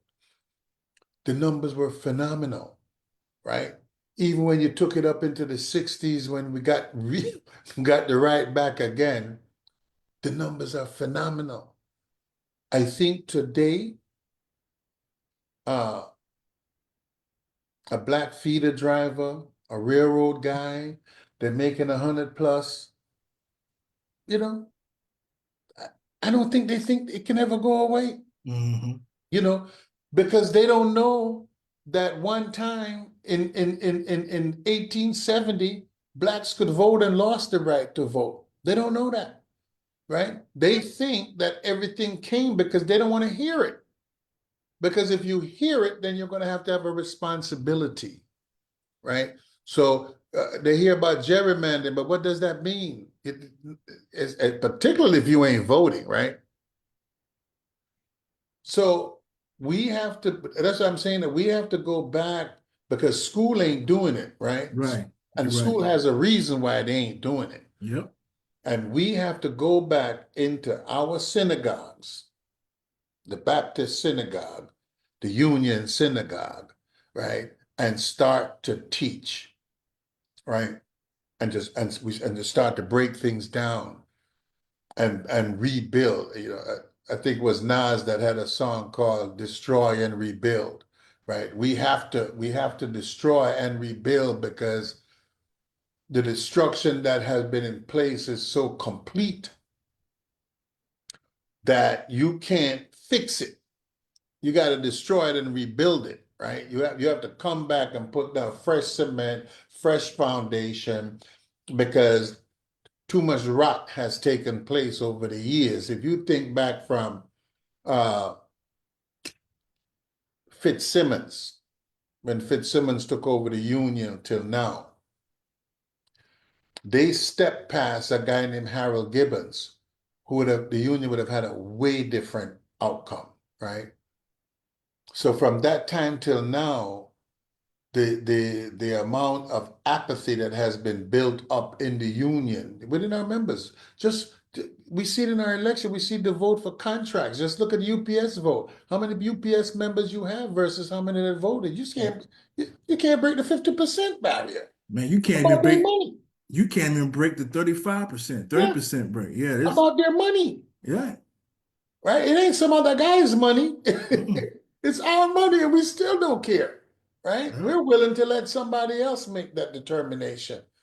And so it tells us that the weakness that's in the foundation requires the I don't mean a literal destruction, but a mental destruction. We have to destroy and rebuild it brick by brick. We have to get our members to understand what workers understood in the 40s and 50s and 60s that was lost today. We have to get them back to that place. So what's our trump card? Like, how are we going to fight back against this guy? Like, what's the plan when, our protections start to erode and things start to go haywire for us, man? What do we do?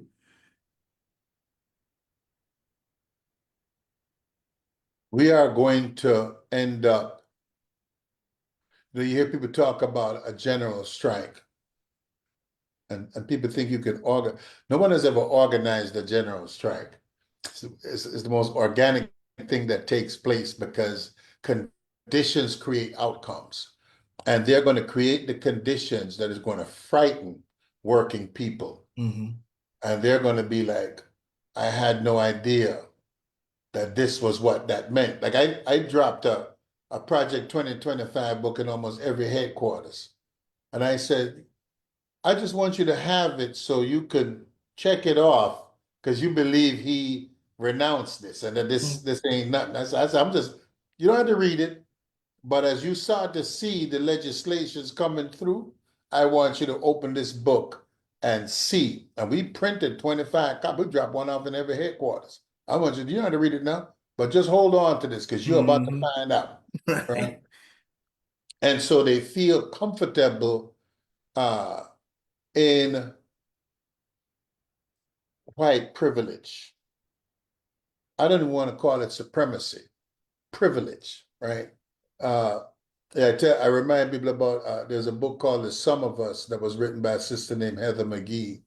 And she really looked at the Nissan plant in Mississippi. And white workers got the better jobs simply because they were white. The black workers got the worst jobs simply because they were black. If you bring a union in there, what's the first thing that we want? Seniority. Seniority, yeah. You got to bid on that job. You got to have the seniority to get that job. And that white worker would rather not have a pension, not have paid medical coverage, not have paid holidays, not have this, not have that, just to maintain. I'd rather be poor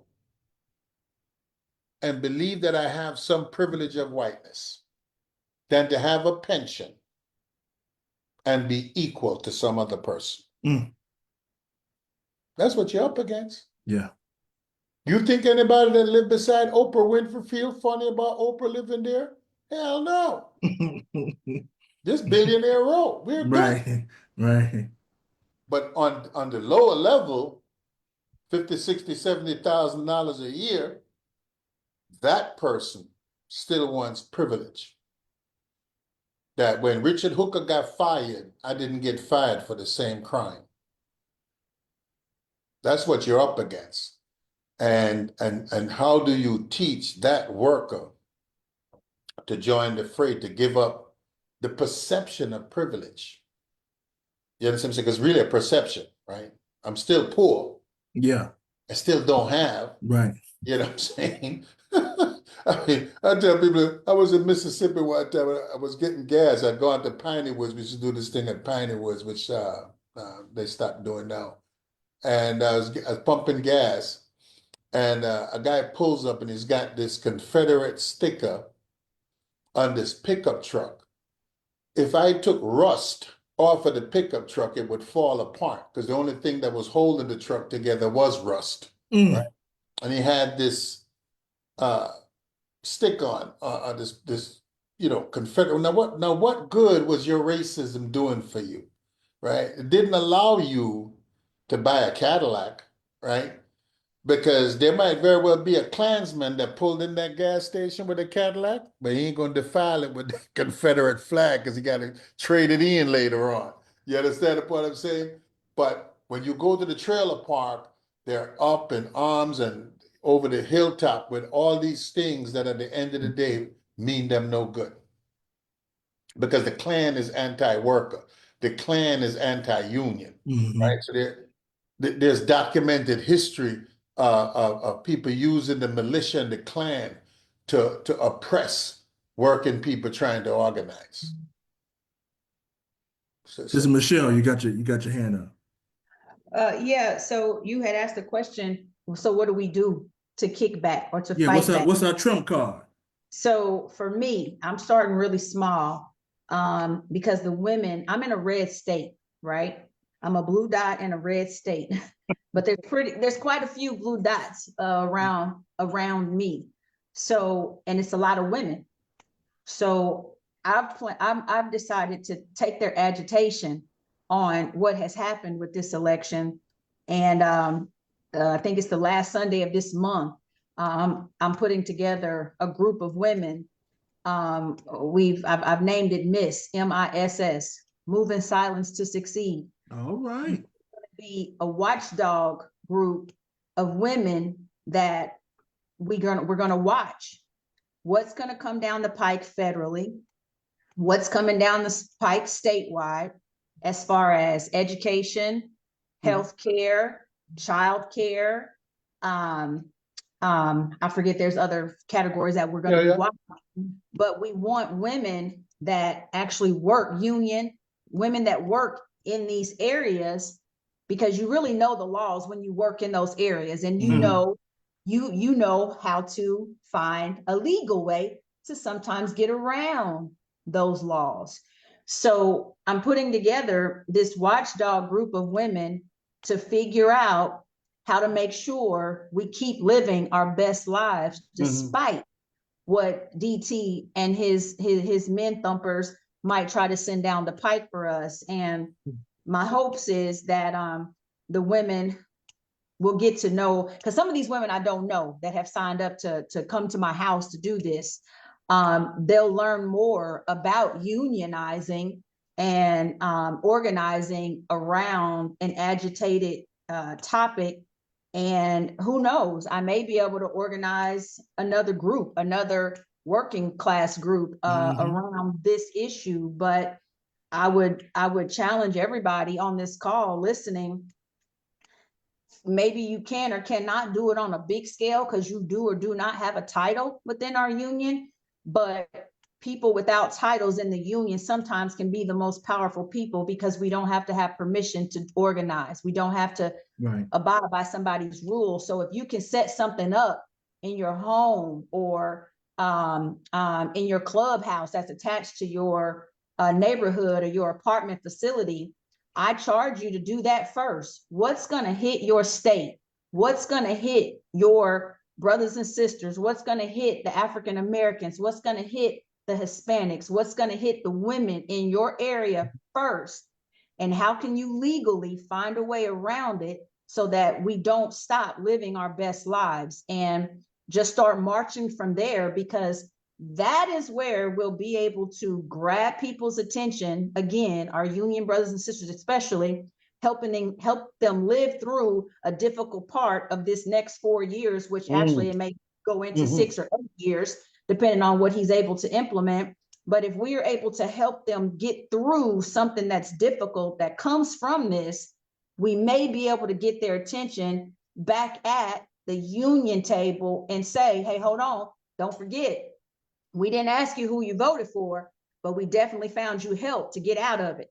Yeah. So get on board with those that are trying to look out for you, and stay on board next time. And that's when, like Chris said, we get into over time getting our folks back to the right table and hearing the right issues and deciding and voting on the right topics. If we take this moment right now that we're all a little apprehensive about, and organize around it. So that's what I'm doing. Moving Silence to Succeed is MISS, Miss. I like that. For women. It's about us figuring out how to still be able to live our best lives despite what's coming down the pipe for all of us, federally or state. Right. That's good stuff. That's real good stuff. Anybody else want to take a crack at that answer? Or what should I say to the question about what's our trump card?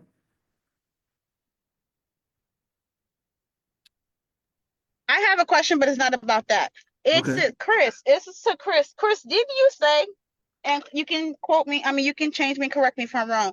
Didn't you say that you was going to try to put something together to do some type of march out in Washington or march somewhere? I forgot where it was. Didn't you say that you was going to do that?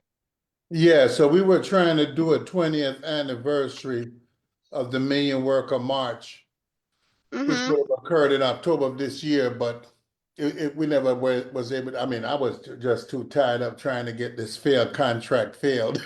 I mean, it was, but I think we can sometimes look past 20 and just realize that we have to build this movement and not worry about whether it was the 20th or 21st or whatever. Yeah. And build that march out. So, if we can get TNBC and organizations like that involved, then we could start to put those pieces together, because we need to have the entire economic and political apparatus to be reminded that even workers that might have had a difference of opinion on who to vote for had a collective agreement on what we believe the working class needs to have in order to survive in this system that we're living in right now. But we still can have one, like you said. It don't have to be an anniversary, because the White House needs to know the union ain't playing. Well, that's my point. My point is that we wanted to have a 20th anniversary and we failed to do that, but we don't have to wait for an anniversary. We need to build that momentum. And I said, regardless of how people might have voted, I think there are people that voted for Trump that love their union. However you could reconcile that in your head, and I leave that for white folk to figure out, because I can't certainly figure it out. But I think that we need to say, in spite of how people might have voted, we still love our union and we still intend to protect healthcare, to protect our contracts, to protect our pensions, to protect our wages, to protect our way of life, if you will. And I think that is doable. So I'm just saying that one of the things, I don't know that we could do it next year, but certainly I think we could aim for 2022 if we can get like a TNBC to saddle up, and different organizations to saddle up, that we can start that process of building. You mean 2025, not 2022? No, I mean 2022. Okay. I think the first 100 days are going to be mind blowing after January 20th, right? So after you see what happens, then you still have to do analysis to figure out the way forward. But I think that is doable. I think that we can make that happen. And I think that they're going to have a very difficult time trying to attack, because like I said, the workers are going to realize that they made a mistake. And I don't mean that the Democratic Party was the right answer. As I said before, oh yeah, they are. You cannot build a ship while you're swimming, but you can build a ship while you're on a ship. And right now we're on this democratic ship, which ain't our ship. This ship belongs to the ruling class.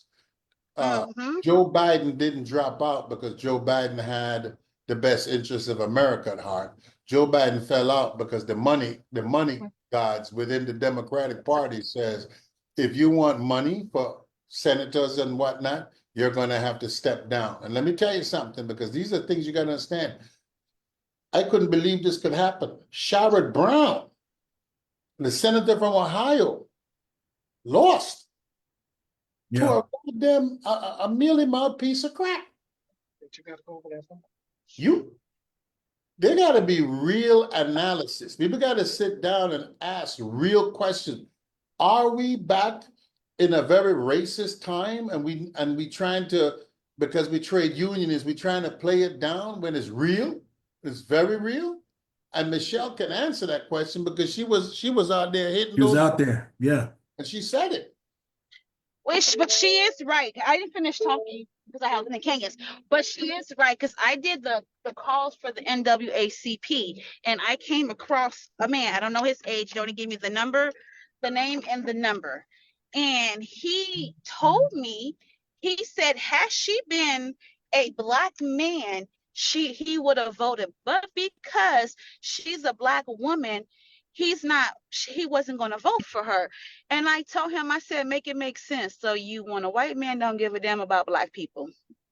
And he said, well, I'd rather deal with that than a black woman in office. And I mean, mom, and it is. And it goes back, and someone said something about the Bible. And it goes back to when someone said that women can't preach. But that's not what the Bible said. And I know you want me to get into the Bible, but let me say this real quick.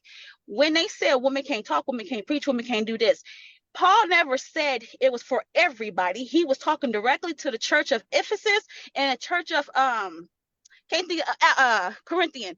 He was talking to them particular women because they was causing ruckus and causing mess. So he hushed them up. Ephesus, they was teaching the wrong doctrine. That's why he hushed them up. But it didn't say wholeheartedly everybody, all women can't preach. And a lot of preachers and a lot of men, a lot of guys ran with that to shut women down. But I'd rather have someone in office that's gonna do something for me, regardless if it's a man or a black man or a woman. But she is right, because I came across a lot of that, and and they the black people, and I'm just like, oh my God, like, because I never thought about it. I never did this before. I never really got into it like I got into it this year, and I was at a disgrace with black people. Then I was like, okay, let's do this. I was almost like, it's a shame. It's sad.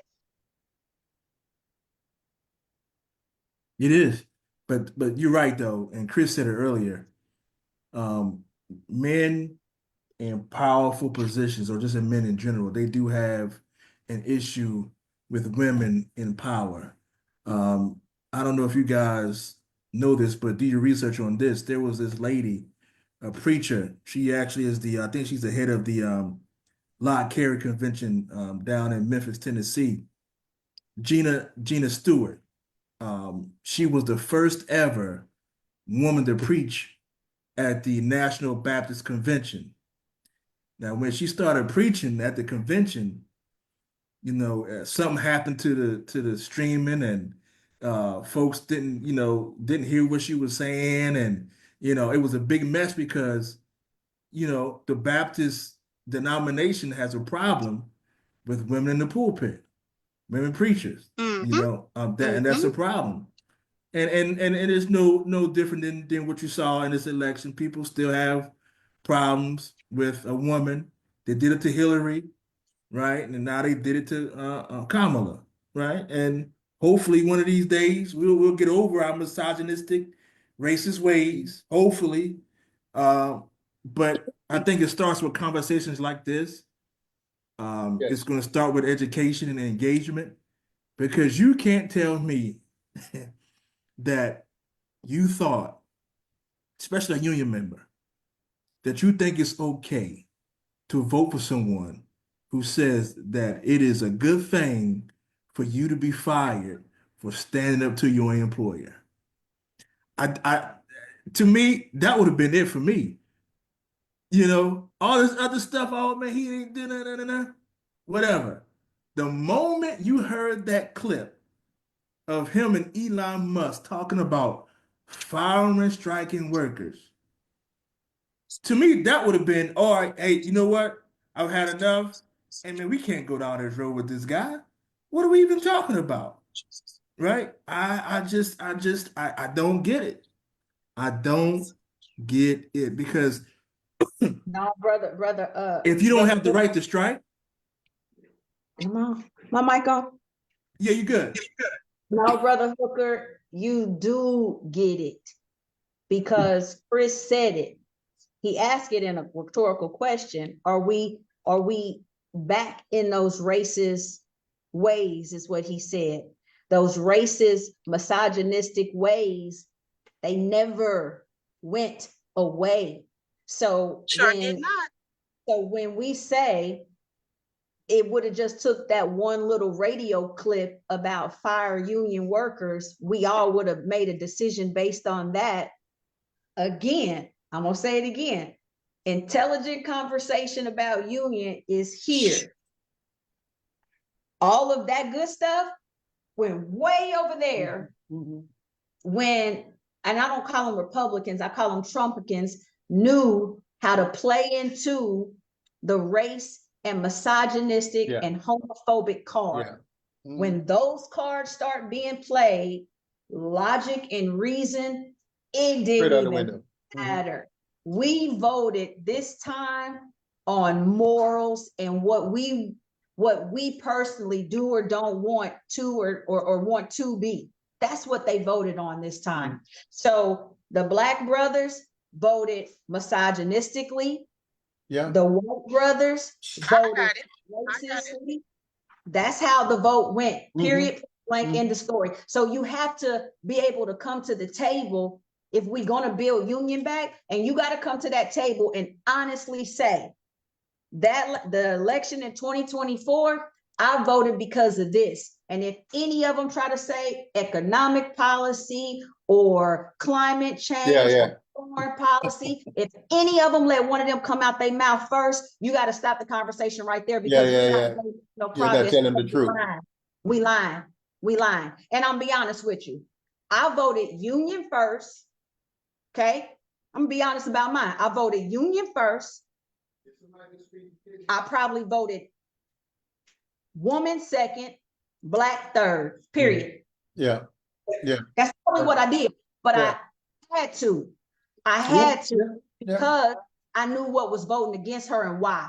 So you can't knock me for voting the way I did when I can easily point out to other union brothers, Black and white, why you voted that way. So unless we ever come to the table and admit why we did what we did in this election, we ain't gonna make no progress. But if we can admit it, then we might be able to make a turn. Yeah. But until then, if we can't be honest about it and say who we voted for and why, we ain't talking about nothing. I got a class that starts at 4 o'clock, Richard, so I got a jet. Okay. Yeah, we're gonna get out of here. So yeah, we're about to get off of here now. Yeah. So hey, thank you. It was an excellent. I'm glad we did this. Sister Michelle, I appreciate all those pearls you dropped today. Demetria, you got a little quiet, but Sister Yvette, I love you guys. I appreciate everything that came today. Richard, thank you for doing what you do. I got a jet. All right. Well, we're gonna get out of here. We'll do this again next month. So because this is a good conversation, and like Chris said, sis Michelle, you dropped some bombs on us, but you're right. A lot of this stuff was deeply rooted in race and misogyny, and a lot of our folks are not going to admit that because they feel comfortable. They can hide behind that, and they don't want to be exposed. You know what I mean? Hooker, can I say something? Yeah, go ahead. And when Trump told all of y'all, all of us, when Trump told all of us that he was going to take America back to, and I think I told you this last week, to 1898 or 1789. And I told my friend, because I was telling my friend the same thing, I said, there's only two things that happened back then. It was slavery and it was the Alien Act. Which one he talking about? He used a lot of subliminal messages when it came to his races. I forgot well, I think it was BET. It was something I was watching, and they pointed out all of his subliminal racist messages that no one really caught on to. I hear you. I think a lot of times, and I'm guilty of this myself, is that we don't really want to have that tough conversation about racism, especially in our union, right? This in our Because union strong. oh my God, yeah. Oh Our my God. general, I mean, I ain't gonna say he prejudiced or racist, but I'm gonna say he on that borderline of that field. Let's just say that. I'll be nice about it. He on that borderline of that field. We gonna say that. But I mean, Right. his character and his actions showed you his truth. Yeah, and I think because we don't talk about it, it continues to go on. It continues True. to happen.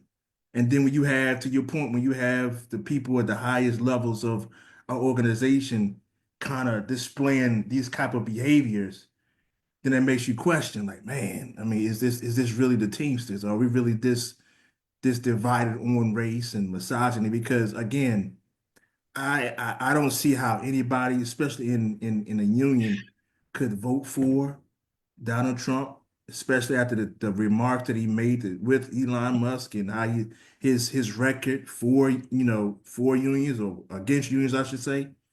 I don't understand that. But a lot of them, if you ask them that voted for him, a lot of them did exactly what he did. But well, Kamala this and Kamala that. But that's not who we're talking about. We're talking about this person right here and what he said about the unions. They were flipping real quick. And I remember I told this one driver, I said, you ain't, and I didn't want to call him white. I just said, you ain't no better than he is, because you're doing exactly what he does. You deflect. We talking about what the man said about the union, and all y'all talking about is, well, we don't want to have okay sex change. That was another main thing. We don't want Yeah. to okay sex change. You Democrats like that, and we want the Mexicans to be gone, and that's all I heard. Yeah, because it's easy to point to that instead of addressing the real problem. Facts. That's facts. That's the thing about it. If I can blame this on that, blame this on this, and blame, it takes the issue away that I'm having, and the reason why I can't vote for a woman or I can't vote for a black person. I mean, if you look at Obama, he had to let the country know that, hey, you can vote for me because my mom is white. And I don't know if y'all remember, if y'all go back, if y'all get a chance, go back and look at the DNC, the first one. Was it 2008 or 2007, whatever? Go back and look at that speech he made at the DNC. I remember like it was yesterday.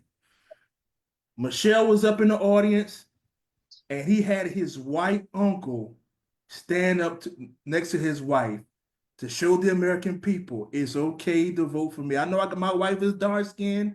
I know she black, but look, I got a white uncle. And that made people feel comfortable vote for him. But that's what we're dealing with. That's what we're dealing with. But racism never left. All racism did was change. It went from the white robes to the black robes, white robes to the badges, to the law, to the suits, to the shields. It never changed. It never changed. They just upgraded. That's all it did. Yeah, what racism is never going to go anywhere in America because that's what it was founded on. It's not going to go anywhere. It is what it is. Demetria, I see you got your hand up. Can you hear me? Yes, ma'am.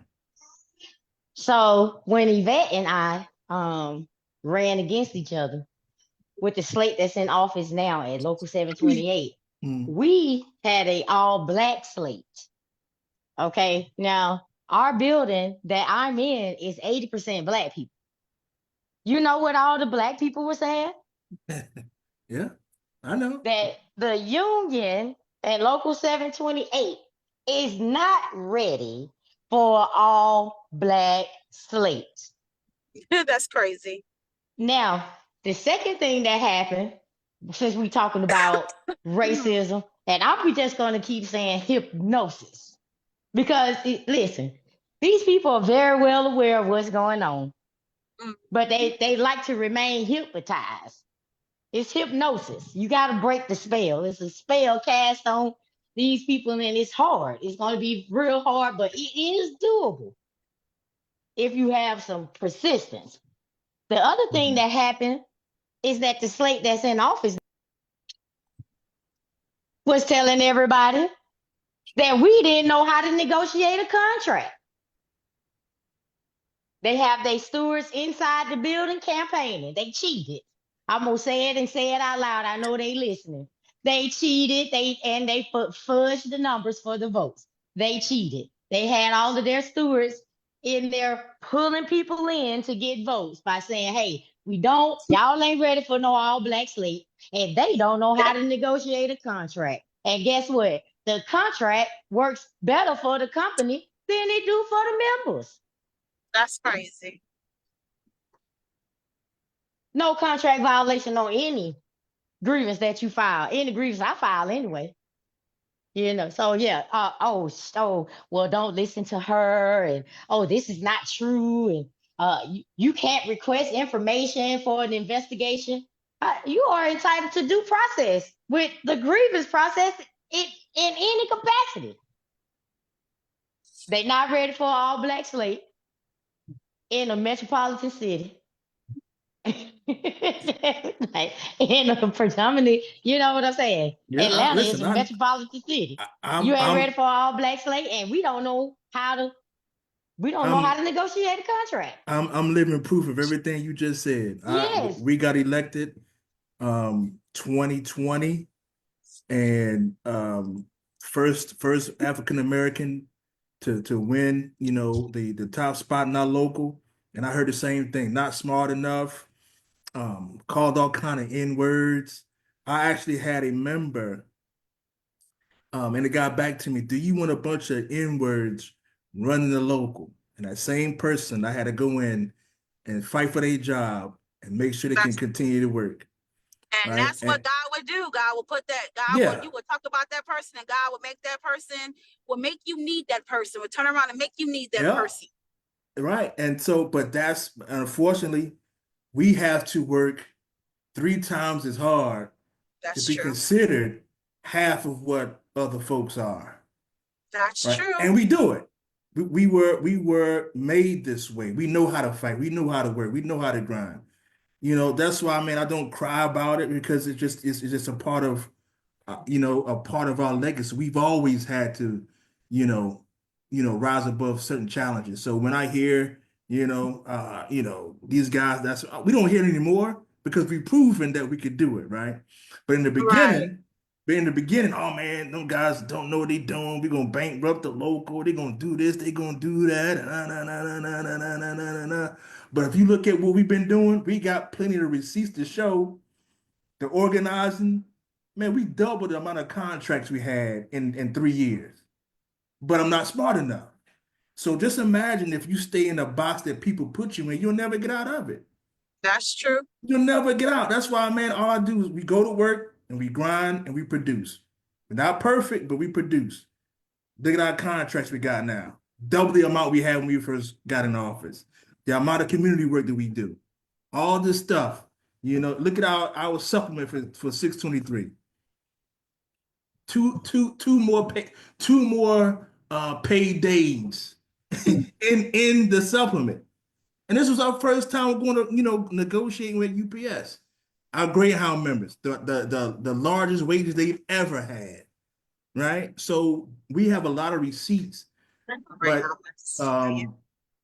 you still have to deal with that stereotype. Man, them guys not smart enough, lazy, just want the money, the car, blah, blah, blah. And so Sister Demetria, I know what you're talking about, man, because they're always going to say that, but we have to rise above it, man, because we are a determined people. Our ancestors had to go through a lot for us to be in these positions that we are in now. And I think if we don't fight back, if we don't stand up, then we're doing the folks that came before us a disservice. We're dishonoring their sacrifice. So that's why, I do what I do.